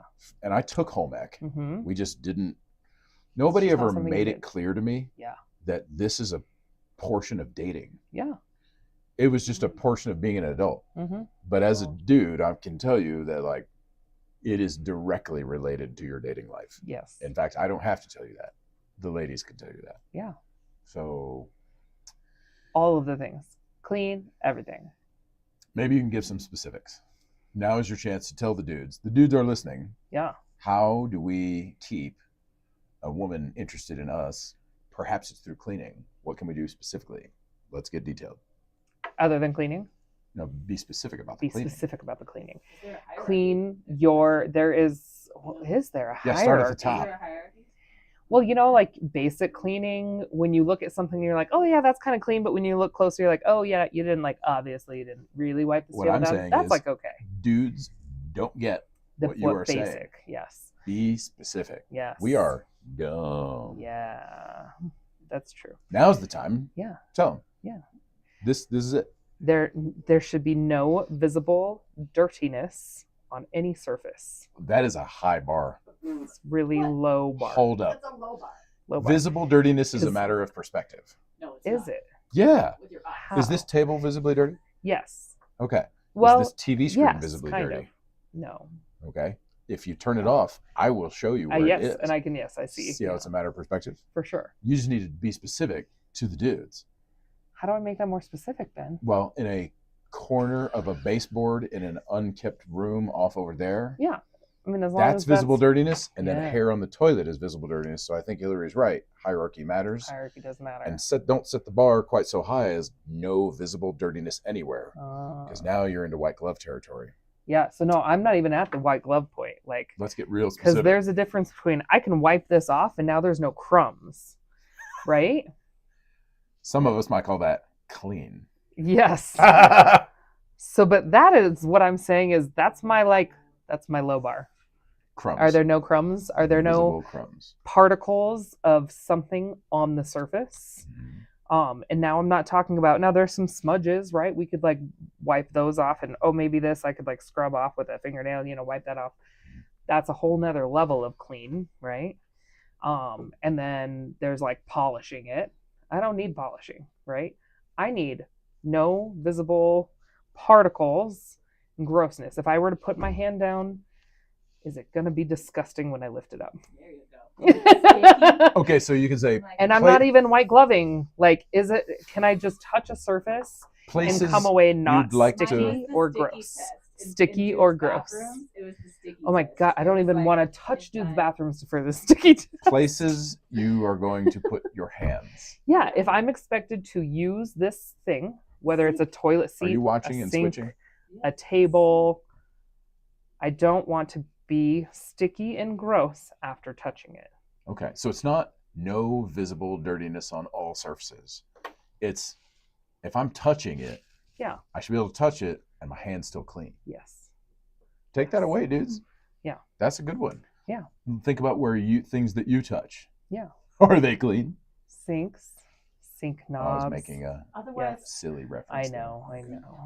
otherwise I'm sitting here going like, do you Yes, wash your hands? please wash. Yeah, please wash your penis Wash your also. If you want me to touch it, there. It better be clean. it better be clean. I'm so glad you said it. It wasn't me. Yeah, Any other places we should clean? the entire body. As I Okay. said, every inch of your body should be squeaky clean, One of my especially if you want me to Best. touch it. one of my best friends, Yep. who is exceptionally smart and extremely responsible. He's a wonderful man. He is a gold standard man, and his wife would agree. Argued with me one time when we were younger, in our 20s, that when you soap yourself in the shower, that's it. You good. What does that mean? I'm Soap paraphrasing, yourself. but like, Yeah. if you're sudsed up, Yeah. you're done. Oh. You don't have to scrub harder. You don't scrub at all. You don't have to. Yes. So that's part of the soapy water trickle down thing. I don't think he was arguing That shampoo that bad. trickle down. Yeah. He was Just- arguing soap, Yep. suds, Done. done. But like Because think about it. When you wash your hands, Yeah. that's what you're doing. Yeah. deodorant, like stuff that sticks to you. Yeah. Yeah. And his wife, I had this conversation with his wife, Yes. and I'm having it now. I have this conversation a lot, dude. I don't know if you ever That's watched why this. it's bad. Oh, I mean, I tell this story Yeah. about you a lot. And I'm telling it now to the whole world. Listen up, dudes. He was wrong. He's usually very, very, like, I'm training to be a pilot, and he's a pilot. And pilots are always right. And you know this real well because your dad's a pilot. Mm-hmm. If pilots are wrong, you're wrong because pilots are always right. Correct. So he was a pilot at a very young age. Mm-hmm. So a gold standard man, extremely smart, smarter than me. And we were like racing for top intelligence marks in the yearbook, you know. Mm-hmm. And like he's a smart dude and Mhm. knew what he wanted to do. Really. Anyway, his wife finally told me one day she got to have this conversation with him. She goes, "Yeah, I know he does that." And he goes, "I told him, no, man, some of your parts need to be like scrubbed." And she made that motion. No. She goes, "Some of your Read parts it. need to be like scrubbed." Oh, And I was like, yeah. And I didn't put it that way to him. And because we had this argument, he's like, "No, this is enough." And I was like, no, dude, that's why they make loofahs. He's like, that's a girly thing. And No, that's a clean thing. he was just wrong. He's very wrong. And I imagine his wife finally convinced him. I think he did ultimately say to me one time, he's like, remember we had that one conversation, you were right. Because he's a man of integrity. He admitted that he was wrong. Yeah. But he was like, yeah, turns out some of these things need to be like exfoliated. Yes. Yeah. But it could be that he had kids. Yeah. Like, oh, no. You need to like take a layer off sometimes. Yeah. On your body. Correct. And I'll circle around and say, yeah, all of these things are really important to women. But also, like, if she's pointing out something that she needs for you to change, if you want to keep her, fucking do it. Well, change it. Maybe evaluate. If it's scrubbing. Because it might maybe have more of a conversation about it. But, like, there are thresholds there. There are thresholds. Because I was dating a woman who said verbally to me, if a man wants to be dating me and we're on a marriage track, the ring needs to be at least $25,000. That's ridiculous. And I thought, I'm out. Yeah. I'm out. For that reason, I'm out. Like, not because I thought that was ridiculous, but because I know I can't afford that. Yeah. I was working at like Qdoba. Yeah. You know? I think she was basically saying to me, like, hey, man, you're not really going to cut it. Which is weird because she continued to pursue me after I broke up with her for that reason.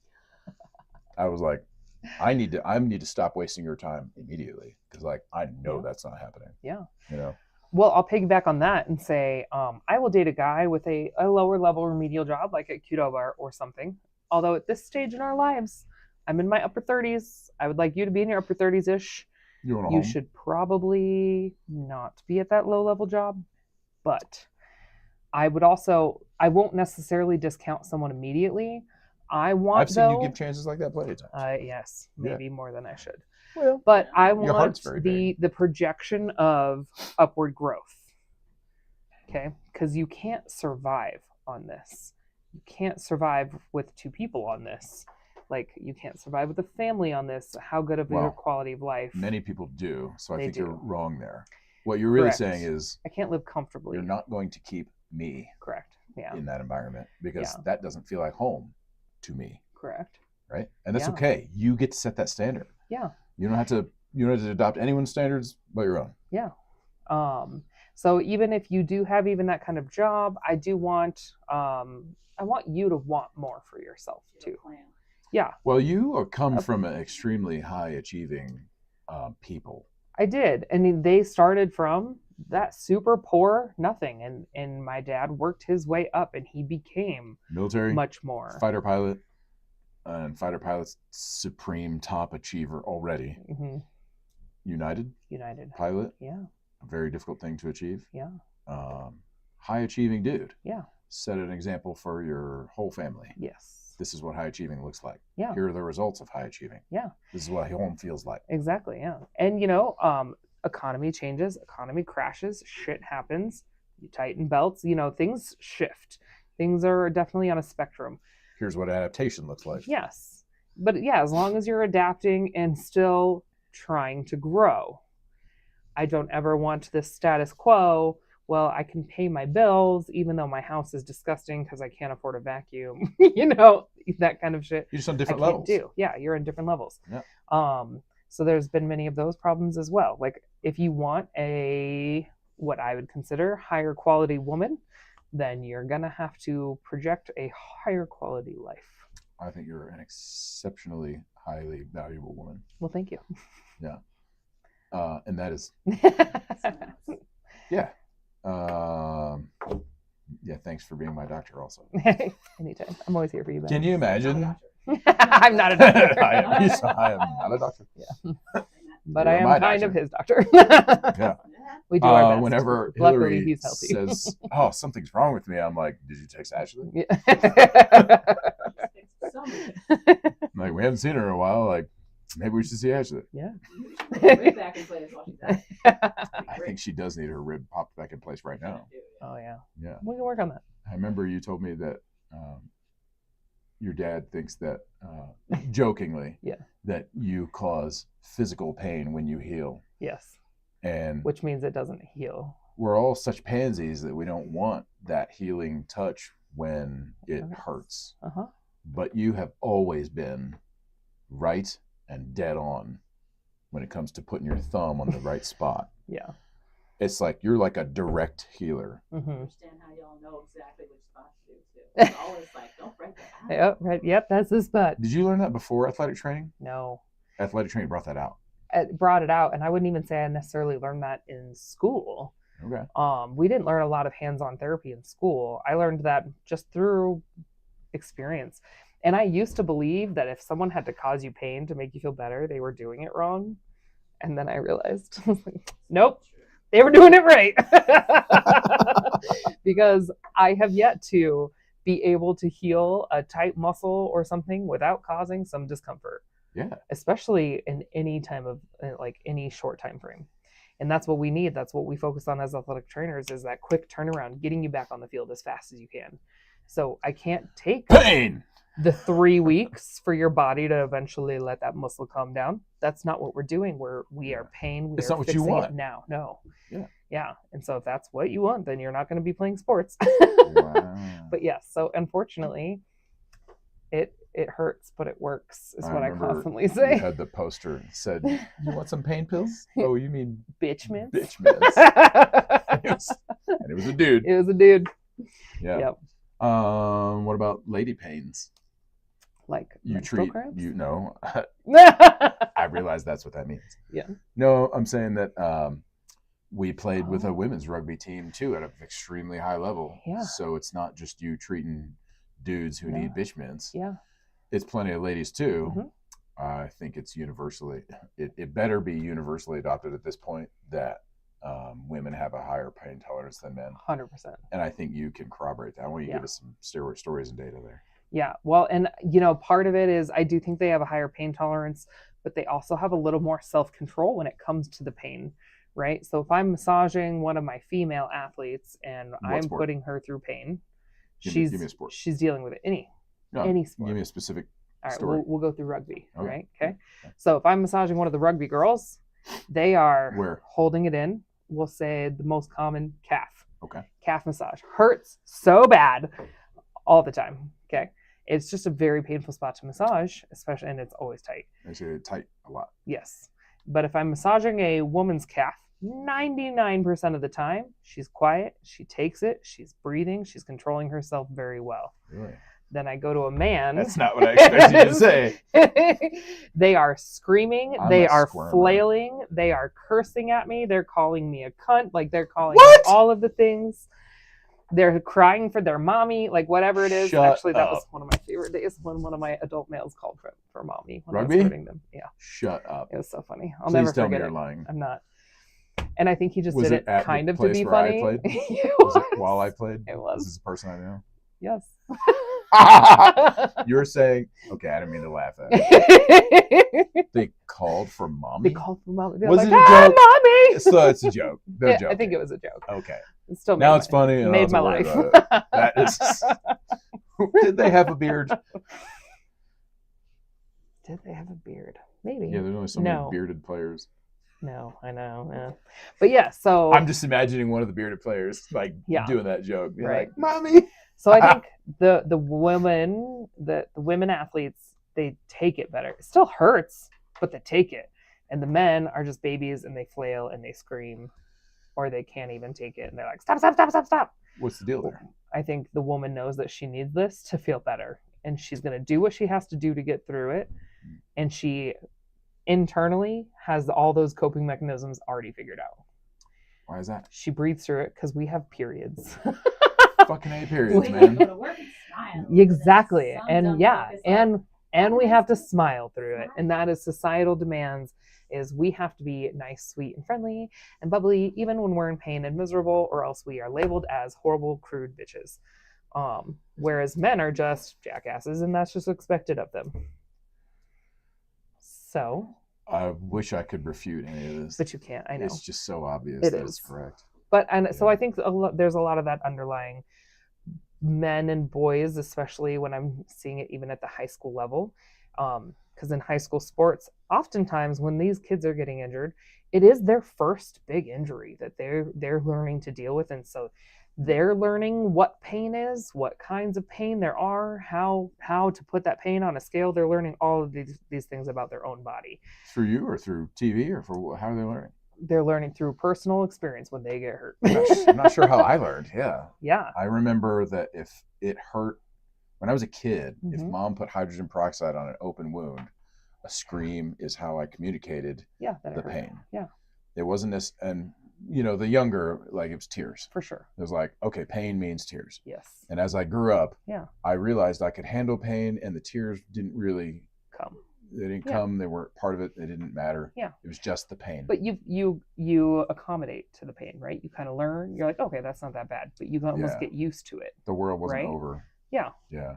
So your first pain is crazy. It's painful because you don't know how to do. You've never experienced that. But then as you get older and you get more injured, and you get more injured, you get more knocks, you get used to it, and that pain threshold changes. What are you seeing at the high school kids now? I would say And is it different? Back 15 years ago, high school pain thresholds were up here.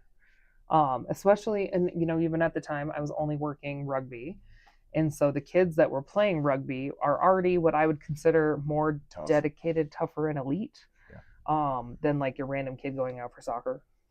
Were you dealing with country imports and stuff? Yeah, some of those. Okay. And those kids are babies. But anyways. They are. That's not they're what I expected. so at much all. worse. They're worse. They're worse. But You said at so an yeah, I elite feel like level, back in the day, the high schoolers, they were tougher. They would deal with things better. Now I feel like they are babies and they don't deal with pain well, and they're lazier. They don't even know how to move their body well. Like What's going on we are now? in the age of video games and social media and technology, and they're not outside playing and falling off their bike, right? Because that's probably how you learn pain. You were out doing stupid shit as a kid and fell and got hurt. I climbed a tree and fell out of it. Exactly. Yeah. The kids aren't doing that these days. Even Can you farm imagine? I mean, I was a farm kid though, so like, Well, but tree was I wasn't there. a farm kid, but that's what we were doing. Really? Yeah, we Climbing were. trees and falling out? Yeah, Okay. we were going through the neighborhood, finding the creek where the trees are, trying to build. Now kids are just doing Like, this? Yes. Now, yeah, or the fort, and you get random boards, and you're trying to nail random boards into this tree very I unstably, and then Definitely did that. yeah, we did that too. Yeah. Yeah. So Did you ever build a fort, honey? the times have changed, Outside? and We had brothers. along with that comes these physical things that these kids are not experiencing anymore as they're growing up. But now they're experiencing it in sports, and it's the first time for them. So they're What's the a reaction? little babyier. It can't be crying and screaming and calling for mommy. No, luckily. What is it? It's Male crying. and female Well, both. crying and whining, and What's whining just sound like? I mean, what are they just saying? like complaining. They're What are they saying saying? like, it hurts, I can't do that. Like, it hurts, I can't do anything. That kind Boys of and thing. girls both. Boys and girls both. Which one's more? Boys. They're like, come on, go sleep with me. Come on. Yeah. Well, we're But talking my about mom, 18-year-olds. yeah, but my mom says I just have to ice it and rest, and that's it. I'm not allowed to do anything else. Well, that's great. That's not going to actually help you heal. So that's what you want to do. Great. And I've learned to accommodate to the, hey, I'm going to tell you what I think you should do. What I know you should do to feel better quickly. These are the things you can do. If you don't do it, I don't care. It's not my body. It's not my pain. You do you. You came here for the information Exactly. and the healing. Yeah, if you want to do it, great. I'm here to help you. I'm here to watch you. I'm here to guide you. But if you don't want to, then And is that working? Are there kids that look does. at you the way I look at you? yes. Which is, you're like the savior of my physiology. Yes, there are. Because then they learn, and I give it to them straight. I don't sugarcoat this shit anymore. And I will say, hey, if you want to do this, you do it. It's all you. It's your body. I don't give a fuck. I can't feel it. It's not my pain. But if you want to get better, here I am. Here's what we have to do. And yeah, it's not going to feel great probably. Exercises when you're hurt, they hurt. Rehab hurts. Rehab's hard. If you don't, working out in general when you're not injured is hard if you haven't done it. So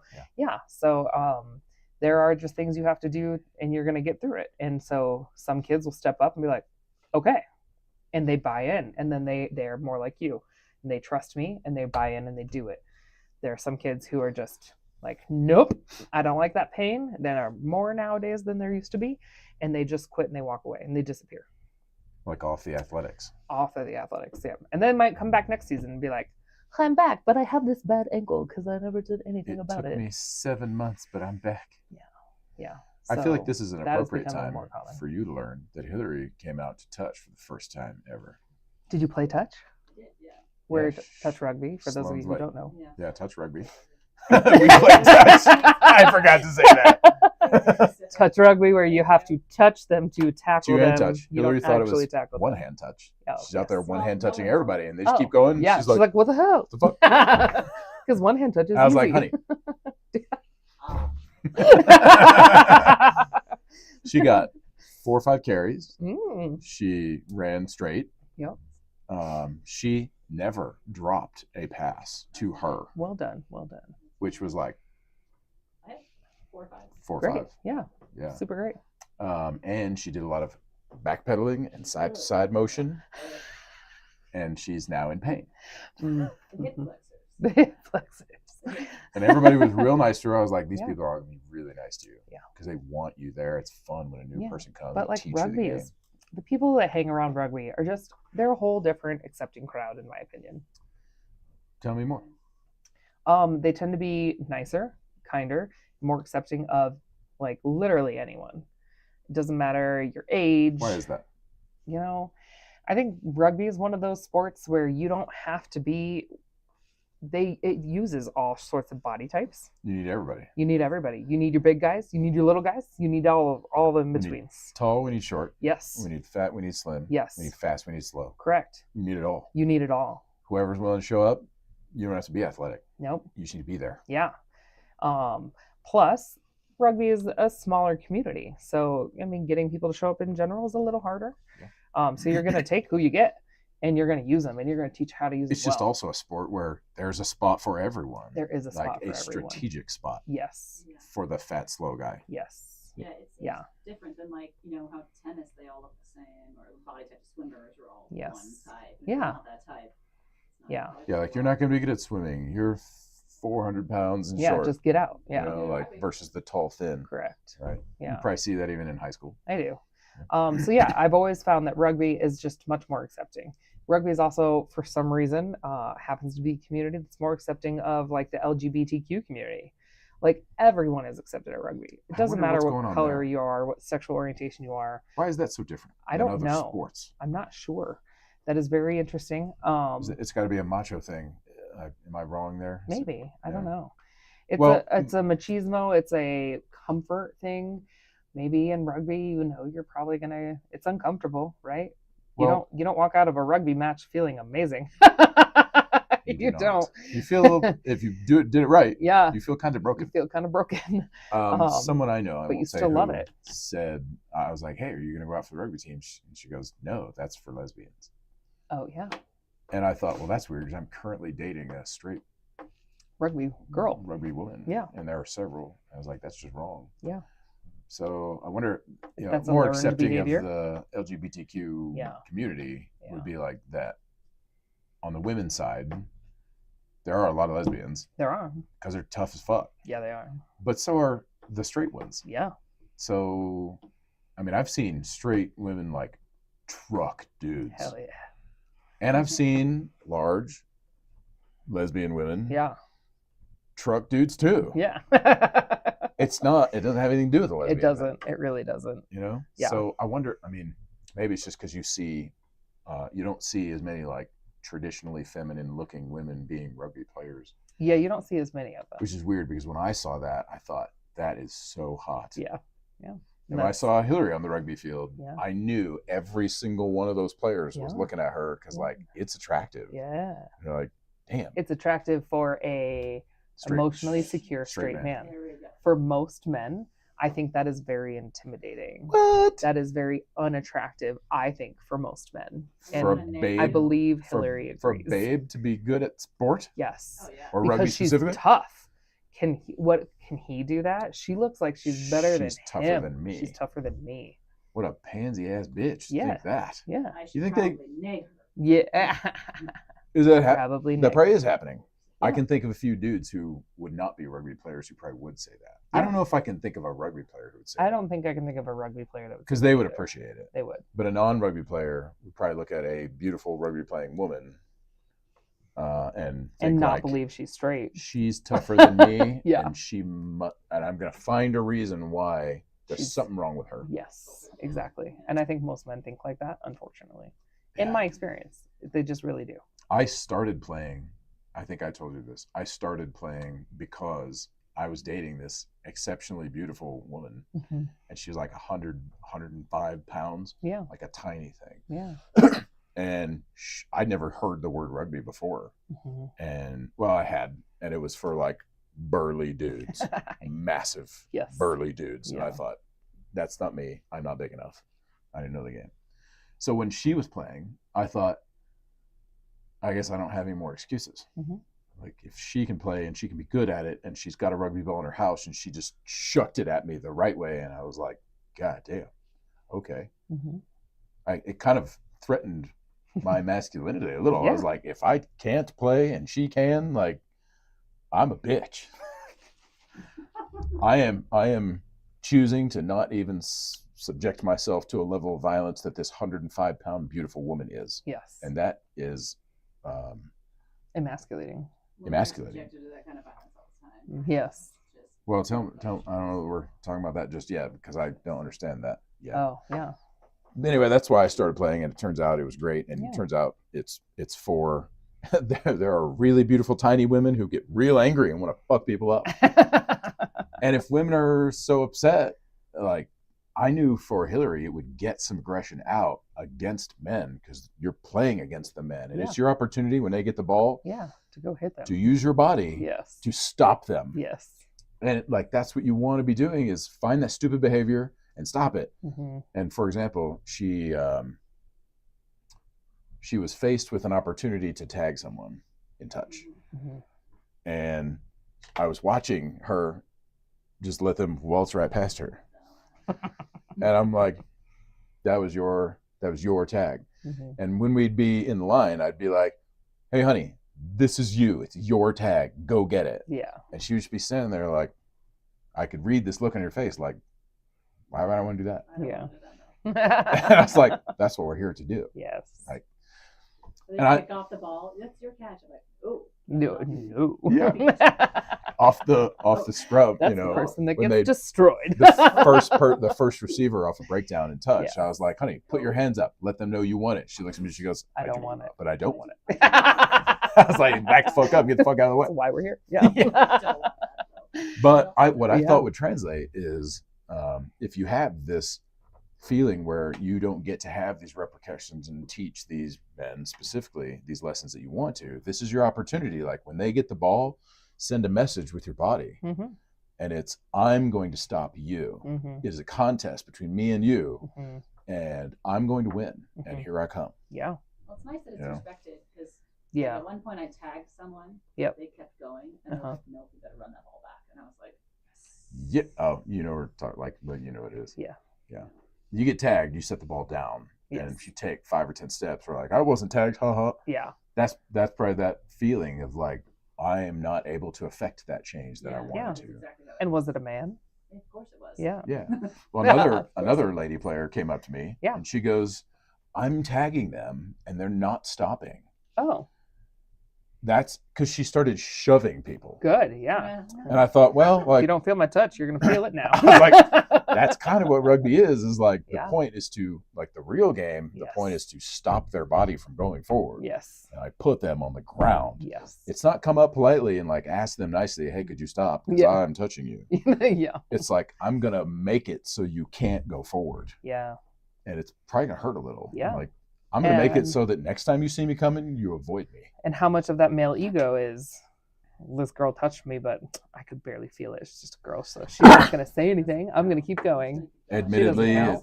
it's Yeah. well, and she's Yes. See if a man notices. she's a pretty blonde girl. Yeah. But she said she had some football experience, so she wasn't like brand new. Like Hillary was brand new, Yeah. Yeah. so she didn't know what to do. Yeah. Yeah. But in this situation, this girl was trying to level up, and Yeah. she's like, I noticed she was shoving people because one touch, she shoved like he was in the middle of a cut, Yeah. meaning like he was off the ground Uh in air, huh. and she fucking shoved him, and I caught his whole body. body. It was adorable. And I saw it coming, and I wasn't going to shove back or like touch. Yeah. I saw her like train riding in, and she shoved like high center of gravity Yeah. up here, Yeah. and I just fucking caught the dude. And I looked at her. I was like, "You okay?" You feel better? And I said to her later, I was like, "Hey, you know." And she goes, "Well, they're not stopping." Yeah. So I'm gonna make them and stop. I go, "Well, here's what you can do that's closer to the game of rugby, Yeah. and it's a shoulder. Okay. The point is to stop their body from going forward with your body. Yeah. It sends a very powerful message of like, hey, man, Yeah. I am here, and you just lost. You're no longer going forward, and it's because of me. I'm gonna make eye contact with you when you do it. Yeah. You're not gonna forget." But that is not taught to women ever. I feel like touch should be rugby touch should be mandatory for women I then, know, right? because it is. It's empowering. I don't know if you got that message at all in your first level of play, but hopefully the message is like, you can affect change here, and if it's not respected, then you step it up a notch.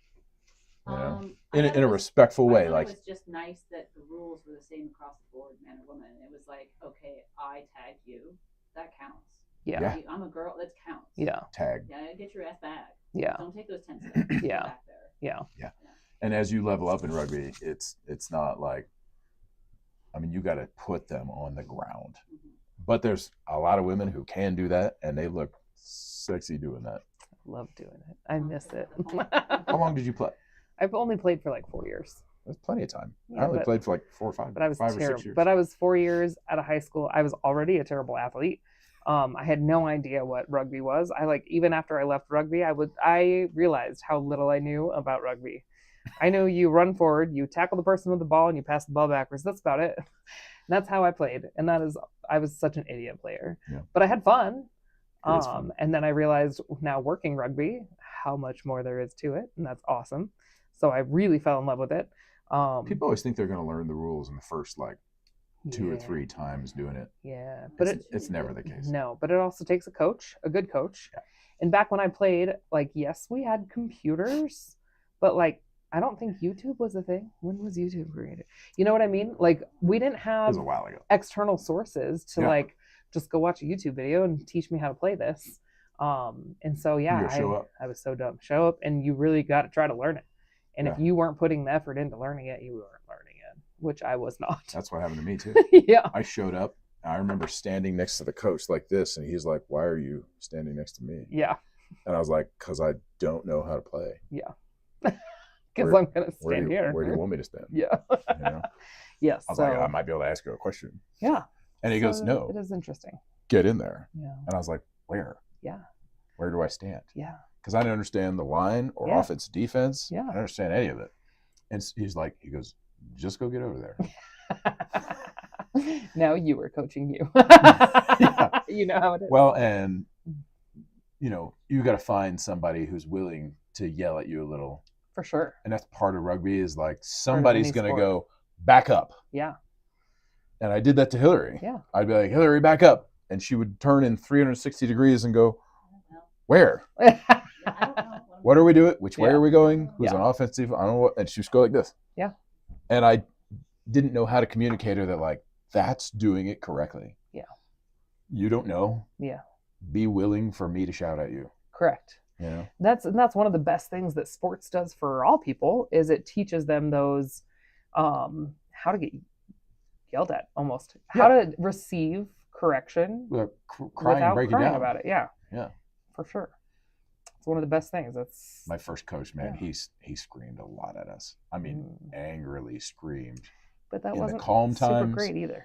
And in the angry times. Yeah. And like, there's a threshold there. There's a threshold. There's you need feedback and you need it now. Yeah. And then there's berating. Yeah. Like post Well, play berating. yes. And those are very different. Very. And one of my most By the I'll way, never forget. You sucked as a coach. I I'll- did not learn how to play rugby from you. I'll never forget. After I left the rugby club, I left at the same time another head coach left. So a couple years or even a year later, I reached out to one of the rugby players, or I think we saw him at a game. I was like, "Hey, how's it going? How's the new coach going?"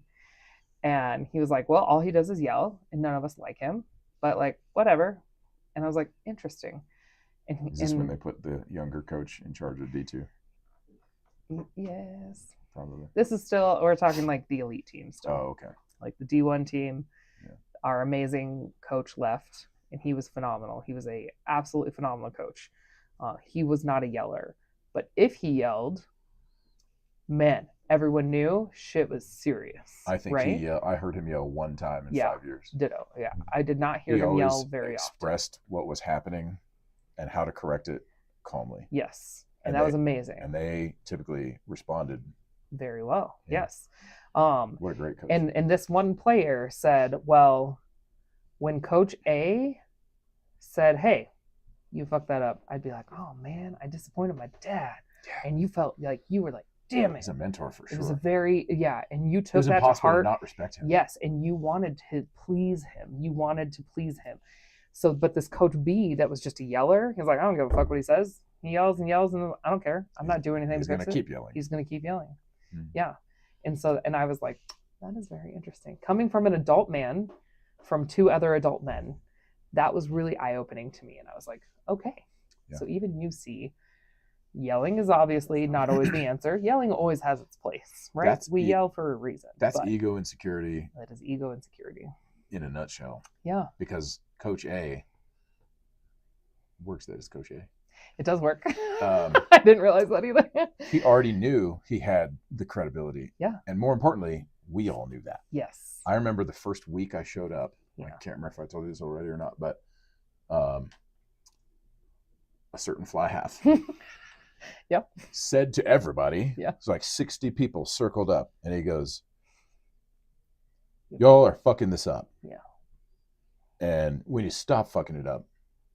And if you don't have a reason why you're here, mm-hmm. you should realize who this guy is. Mm-hmm. Maybe you didn't know that. Yeah. But here's who this guy is. Yeah. And if you can't get on board with that, you need to get the fuck out of here. Yeah. And we were all like, I was a weekend. I was like, what the fuck is this guy? I know. I don't know who he is. I didn't realize who I don't even know his first name. For the longest time. Yeah. Like, who is he talking about? Yeah. You know? Yeah. And turns out he was in the rugby community. He's a huge, like, people know this man worldwide. I played touch with Hillary at a place where 30 people show up. Yeah. One of the South African dudes showed up. Yeah. And I go, here's where I played and here's who coached me. He goes, I grew up watching that guy. Yeah. I go, oh, well, he lives here. Yeah. You know? Mm-hmm. I was like, he's a pretty cool guy. Damn, he's a big deal. He's a big deal. I can't believe I got to play for him, learn from him, watch him coach. Mm-hmm. I still call him coach today. Had dinner at his house. Yeah. Yeah. Yeah. And he was the head coach of everybody. Correct. But just watching how he held himself on the field. Yes. You could tell the ego did not play a game. He had nothing to prove. No, he had nothing. He had proved it 25 years ago. Yeah. And everybody knew it, yeah. even the other adults. Yeah. And it was like, you don't have to, like, you need to prove something to that guy. Yes. But he never came off as a condescending asshole either, which so many of those He wanted to develop players. Yes. And I don't know how he knew it, but he knew what drills we needed to do to develop them. Yeah. I sat there and watched them get developed with no anger involved. And I was like, this is incredible. Yeah. And for some reason, it didn't filter down into the other dudes because those other dudes trying to prove stuff, don't have the credibility, and their egos, feeling insecure, their egos are out of control. Man, one of the coaches had one of my real good friends when they put the younger man in charge. Got so angry. And they would even tell me, you know, like, I was not, like, here's what I'm not doing and you're just not getting it. And I was like, I'm here six times a week and this guy's here once every 6 weeks. What the fuck's going on there? Yeah. But anyway, it became very clear to me that the most quotable thing Coach A said was, if you build a man of good character first, he'll be a good rugby player. And I always remembered that, because then I would watch these other young players that I was playing with. And I was 30, and they were like 24. I'm watching them be idiots and try to be superstars and be great and not work well with the team. Yep. And try to score by themselves and drop the ball and lose the ball after we'd all worked so hard to keep it. Yep. And I just thought, that's a character thing. It is. That's just, it's like you need to pull this dude off the field and like go have a conversation for practice instead of exercise. Yeah. You all need to talk about Mm-hmm. what's going on here Yeah. Mm-hmm. because it's affecting your play. Yeah. You know, what about you? How did you see some of that manifest? How are you seeing that in kids manifest now? In kids now, I mean, you've always had your high school dynamic of like your typical jock, right? Your popular kid jock on the team. He's really good, but he's also a really big douchebag. Yeah, those are still there. And then you have the hidden super high quality character kids who show up to practice every day, who show up to every single practice, every single game, every single fundraiser event. They are there for the team. They support their team. They are like the under the radar. They are there for all of their teammates as emotional support, as like, good job, buddy, you did great today, you know, like pepping everyone up constantly. But they do it in like a really low key way. And they may not be your best star player, but they are vital to actually making that star player look good. You know what I mean? You will always have those kids too, or those I'm athletes. specifically thinking of Jon Snow. Yes, Jon Snow was a big one there. And those are the kids I respect and I love, and you want them on your team. They are such an important part. And when you have a rotten team culture because you have a rotten coach culture, which I've seen. When you have your old school boys club coaches who are tough, they're the yellers. They only pay attention to your superstar athlete. They are just jerks. They are terrible human beings, let alone they are also really not great coaches. They might know the game and they might understand the game, but they could never do what Coach A did. And they could never figure out exactly what drill you needed to fix this problem you're having. They could never figure out we probably just need to have a talk and we can kind of help fix this. And I can now grow you as an athlete and you can be amazing. I'm just going to expect you to figure it all out on your own. And those coaches are just everywhere, unfortunately. And so you see a ton of that. And then that corrupts the team culture and it corrupts everything else. And then you lose these really good players. So now you have some just shit players, but they're showing up because they think it's cool. You have your star players that are just always going to be naturally gifted, really fast runner, usually douchebags, really big, really tall, yes, really fast. Yeah, they think they're better than everyone else. They won't even like communicate and talk with their teammates. They're upset no one else is as good as them. Yes. And then your team breaks down and you're not winning games and you're wondering why. And it really, every single sport and every single athlete, it comes back to how good of you are you as a person? How good is your character? And because Coach A was right. You got to build a character, and from that, you're going to get a good, in my opinion, anything. A good worker, teammate. A good manager, a good anything, because they're going to be a good romantic partner. Because they're going to put in the work and they're going to figure it out to do what they need to do. Whereas you have this randomly gifted player who doesn't really put in the work and doesn't really do the film. Well, when you're gifted, it doesn't cost you as much effort. It doesn't cost you, yeah.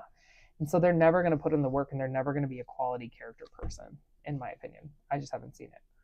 And I've been in this field for 20 years. So. If you could build a whole team of good character versus a team of superstar athletes. Yeah. I've seen that go bad so many times. So many times. I don't think I've ever seen a team where it's all just good character. I mean, inevitably, statistically, you're going to have 2 or 3 superstars. You are. But it's so rare to see those superstars who deflate their ego. Mm-hmm.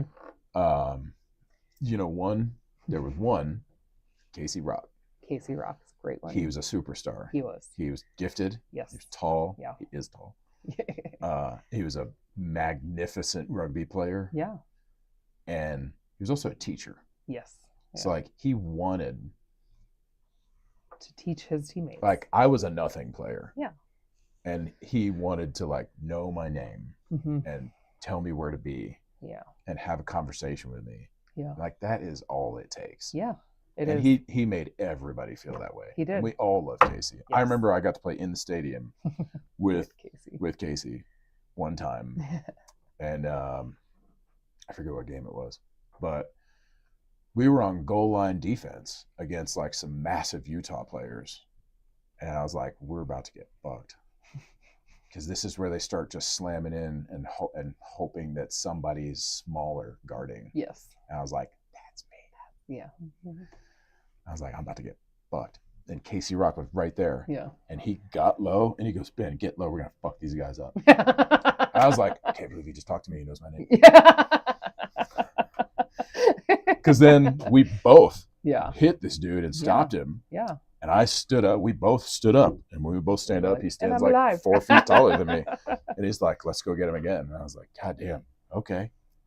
Yeah. And I felt part of that team that day in that stadium. Yeah. And now when I tell people I played in the stadium, I'm like, that's the memory I remember. For sure. I have a couple people who did that for me. Yeah. So that, Casey wasn't the only one. There were a lot of good players on that team who cared more about you personally than they did about how fast you were, how big you were. They just. I told Hillary when we went to play touch. I was like, if you want them to pass to you, just say who you are. Say, my name's Hillary. What's your name? They're like 50% more likely to pass to you. It's like a little trick. All you got to do is just know the people. Yeah. Because it can make you feel so good when someone comes up to you. Does anyone come up to you and introduce themselves? Like more than one? And it makes you way more comfortable. It makes you feel like, oh my God, they know me and they want me here and they want to know me. Yeah. I'm going to come back. Yeah. Or like that's their policy. It's welcoming. Yeah. Yeah. Some aggressive introductions. Yeah. What does that mean? What's your name? My name's this. Wait, was that the short lady? Well, some people only have one speed. They're a fixed gear bike. I'll never forget one of my favorite rugby introductions was this tiny little girl. She walks into our athletic training room at the rugby stadium one day. Was she blonde? She's brand new. She was blonde. She comes up. She was here last week. Oh, was she? Yeah. She introduced herself and she was just so happy and bubbly. And she's like, I'm a hugger. And I was like, okay. She says that and she's last like, week. Yeah. She like, did it to this me. tall. And so she just comes in, she just bear hugs me. And she goes, oh, these are amazing. And she motorboated me. And I was like, okay, guys, that just happened. Don't do that. Don't do that. If you're a lady, it might be okay. Might be. It was Ashley, was it okay? It was uncomfortable, but I was like, whatever. Are you still friends? We are still friends. I still Okay. absolutely love her. But yeah, it was so funny. But yeah, so so rugby, man, rugby. So, dudes have done that, and you're right. I do not talk to those dudes. Dudes have done that? Oh, yes. Oh, that's not okay. No. Yeah. New Zealand rugby dudes have done that. To a perfect stranger. I was like, we haven't even said hello. Is that how they say hello in your culture? Apparently. Yes, don't do that, please. Interesting. Yeah, respect boundaries. General boundaries. Yeah. Like people. Yeah. Boundaries. When women set boundaries, is it like a male ego thing to break them? To be like, can I get them? They've set this boundary, but like, I'm gonna get them to break it. Is that a male thing? Absolutely. An ego thing? Yeah. Do we have enough time to keep going? It's 2:00. Oh, we should wrap up probably. Oh, was that As I look 5 at my minutes, 10 minutes, non-watch. 30 minutes? How much is that? I have to leave probably in 15 minutes. Oh, okay. Well, let's consider this the last fun topic. Boundaries set by women. I remember saying to a girl I was interested in as a 16, 17-year-old, I specifically said, she said something like, I'm paraphrasing, it's been a long time. She said something like, I feel like you're always just testing this limit. Yeah. And I said, I'm specifically doing that. Are you doing it to find the limits or to find the weakness you can break through? I would imagine that as a 16, 17-year-old young You man were just trying to who is dumb, I was like learning what the word boundary means. Oh, for sure. And she didn't say boundary. No. And I wouldn't have known what boundary means, especially in a 43-year-old context. Yeah. But testing the limits, I remember being in that room thinking like, of course I'm going to test the limit. Like it's not, otherwise it may not be the limit. Mm-hmm. Like limits kind of have to be tested. But I think a limit is different than a boundary. Yeah. Because It a is. boundary is like, here's the consequence if you break it, Yeah. and you have to back that up. Yeah. And a limit, which to me was like, I'll take it to this point. here's where Yeah. it starts to be uncomfortable. Yes. And it was things like, I don't even remember. It was probably stuff like how I acted when I came. I think one time it was when I left, because we would spend the evenings together at her Mm-hmm. parents' home, Mm-hmm. and I was friends with her. She was the girl down the street. You Yeah. know? Yeah. Her mom was my diving coach. Yeah. Like, and I would go there after work and just spend time there Mm-hmm. because I really liked her. Yeah. Romantically. For sure. And one time I think I just left, and it was like to see what would happen. Would she even notice if I just don't spend all night here? Oh, You know? And that's interesting. well, because choice. you want to be noticed. You want people to notice when you're gone. Yeah. And if it doesn't make any difference to you that I'm not there, Yeah. then I have my answer. For sure. And I remember she said one time, "Feels like you're just testing limits," you know. Mm. But I also don't think she was looking at me romantically. No. So like, No. There's that. I mean, she was a year older. She's a different grade. Yeah. She was like tall and beautiful. And Yeah. Well, these days with dating, I'm an adult and I'm dating with intention to find my person, right? And so I'm not dating to fuck. And I thought maybe men would grow out of that, but they don't. And they Probably not. just want to fuck on the first date constantly. on the first date, constantly. And if you're not and you set boundaries like, hey, no, like some women are like, I'm not even going to kiss you on the first date. I don't mind necessarily kissing on the first date, depending on how the date's going. Yeah. But like, I don't like excessive touching on the first date. You know that. I mean, I person. have giant boobs. Everyone wants to touch my boobs, so I They get do? used to it. Yeah, but and it's always worked in there somehow with hugs and whatever. Hang on. But How does it go? Hug, it's boob, hug. or is it? Yeah, that too. What's The happening shimmy. there? All of it happens. I'll Just never forget I had a circular. custodian. He was this super short old Hispanic guy, and I absolutely loved him. But every time we would see each other, he would, You dated Ashley! a super short, No. old He was Hispanic one of my custodians. custodian. You're not Oh, listening. at the Yes, at a school. Okay. And he'd come up, I was so happy to see you.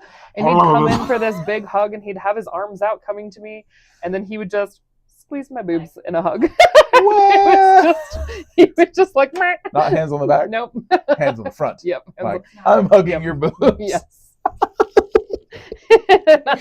I'm only laughing because that's not okay. It's not. Yeah. But I was But like, it is hilarious. it is hilarious.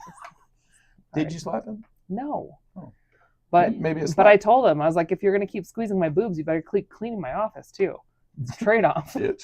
Yeah, do your job, and I'll let you squeeze my boobs every time you see me. Was your office immaculate from then on? No. Yes. The cleaning, guys. I know, right? You even stated it. I stated Like, use it. the words. Job was clean. His job was cleaning. But You're like- anyways, I digress. Yes. But nowadays I do try to put some boundaries on like, hey, I want to get to know the kind of person you are before we're fucking. Okay. But then guys are constantly trying to push that boundary and like, can I make you break that boundary? And then you like, nope, I need you to back off again.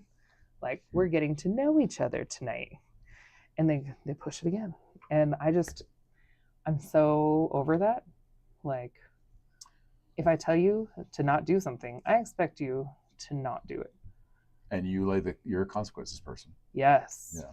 You're not a pushover. No. I know that about you. Well, and sometimes I am too nice, and in the moment I am a pushover. Really? Yeah, but then I get really angry on the back end because Bottling it up. you would not you were breaking my boundaries, and you were breaking my boundaries, and I kept trying to set them, and you were kept breaking them. I see. But then I'll have like the conversation post, be like, hey, that wasn't okay. And then if And they then you still never stick see 'em around, again. yeah, usually I never see them again. Because their ego is, because their balloon is popped. Yeah, or they realize that they're not going to get what they want out of me. Well, it's Yeah. it's stupid because, okay, this is a dumb thing. They're Not dumb. looking at other people. No, because their goal is bang. Yes. Where dudes are hardwired, it's a thing. You can't turn it off. Yeah. The goal is bang, but it's like they refuse to use their head about how to accomplish it. That, yes. If you want to bang and get as much bang as possible for the rest of your life, which I think is the goal, the strategy is not force it. No. The strategy is not make sure it happens faster. Yeah. The strategy is invest, because if you create that, then you get lots of bang. You get lifetime bang. Yes, lifetime bang.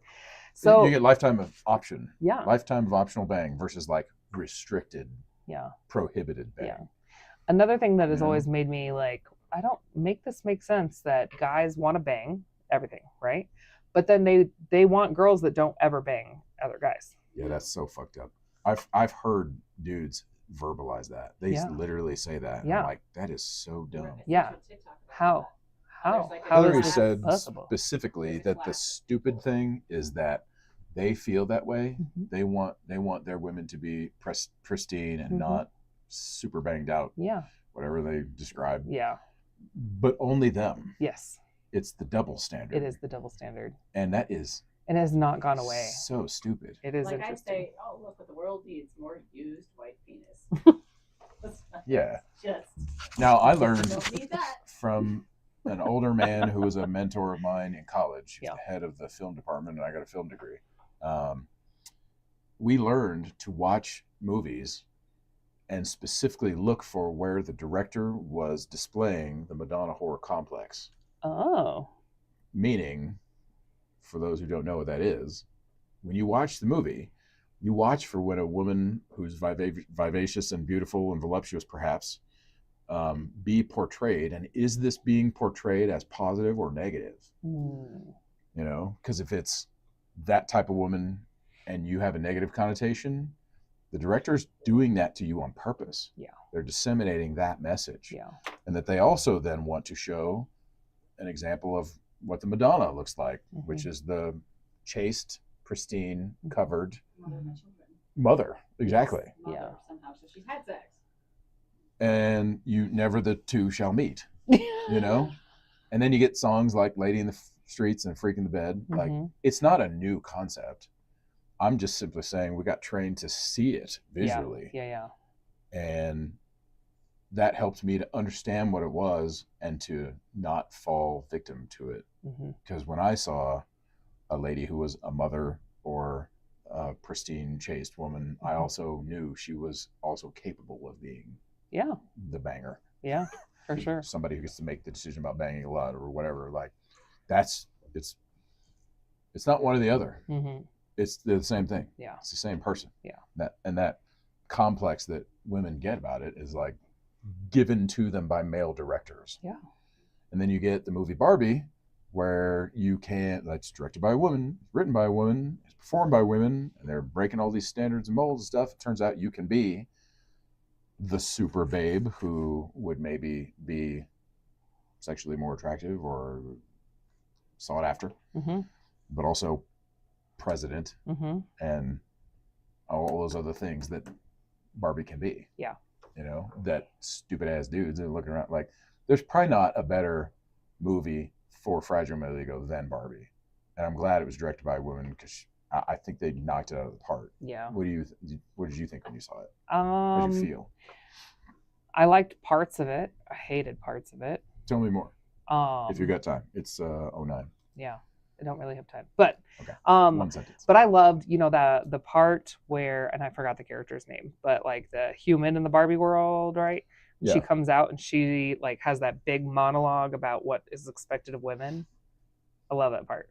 It's super empowering and it's so accurate. Barbie that occasional thoughts of depressing suicide Barbie or whatever. No. She's like, you're supposed to she's at that Barbie's house. You're supposed to be, like, I think. Be their mommy, but yeah. not remind them of their mommy. Yes. Yes. Yeah. And all these double standards that men have on women. And it points out a lot of that. And yeah, you're supposed to be strong and confident, but not like overly bitchy. Yeah.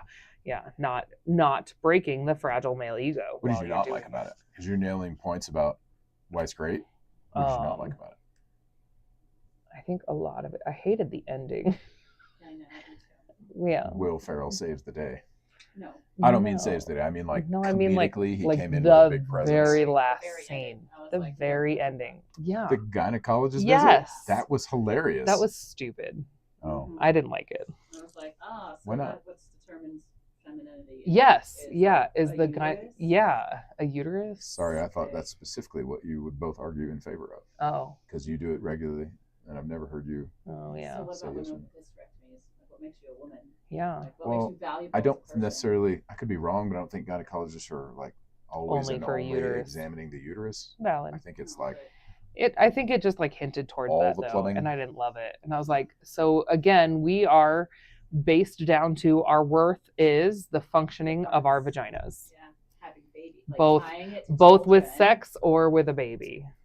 interesting. Because they were 'cause tying it to children. Yeah. Like, surreptitiously. And Yeah. I was like, oh, okay. I what thought about those that don't have specifically children? the Yeah, argument or for who can't, or whatever, yeah.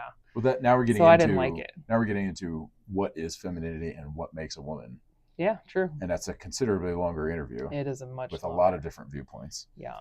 But I thought specifically that you guys would be in favor of that Yeah. because you have those parts. I mean, Yeah. on the surface, it was very funny.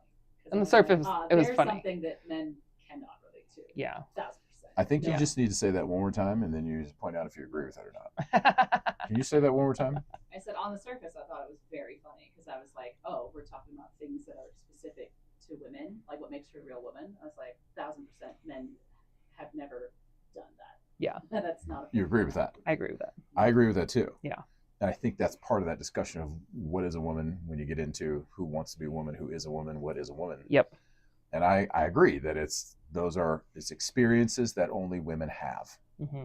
you know? Yeah. But I think we're now in a world where people in certain countries, not every country in the Yeah, world, I don't think it's a human race thing. Yeah. It's like geographically it's happening here and maybe not in other places. I could be wrong there. I need more data. But it's like you get to choose what you want to identify with. Hmm. And I don't know why dudes really get to weigh in on that. Like, I feel like we should be asking the women what is. And I've asked plenty of women, and the nice thing is that I get a lot of different opinions. So maybe the next guest we have should be that discussion and Yeah. shed some light there. Not come to a conclusion, Yeah. just get some more data. Yeah. Talk about it. We get a lot of different perspectives, and that's what we want is Yeah. No man lady can perspective. No mansplaining. Interesting. That is Okay, great. Ashley, thank you for being a guest on Fragile Male Ego. Thank you so much for having me. This was fun.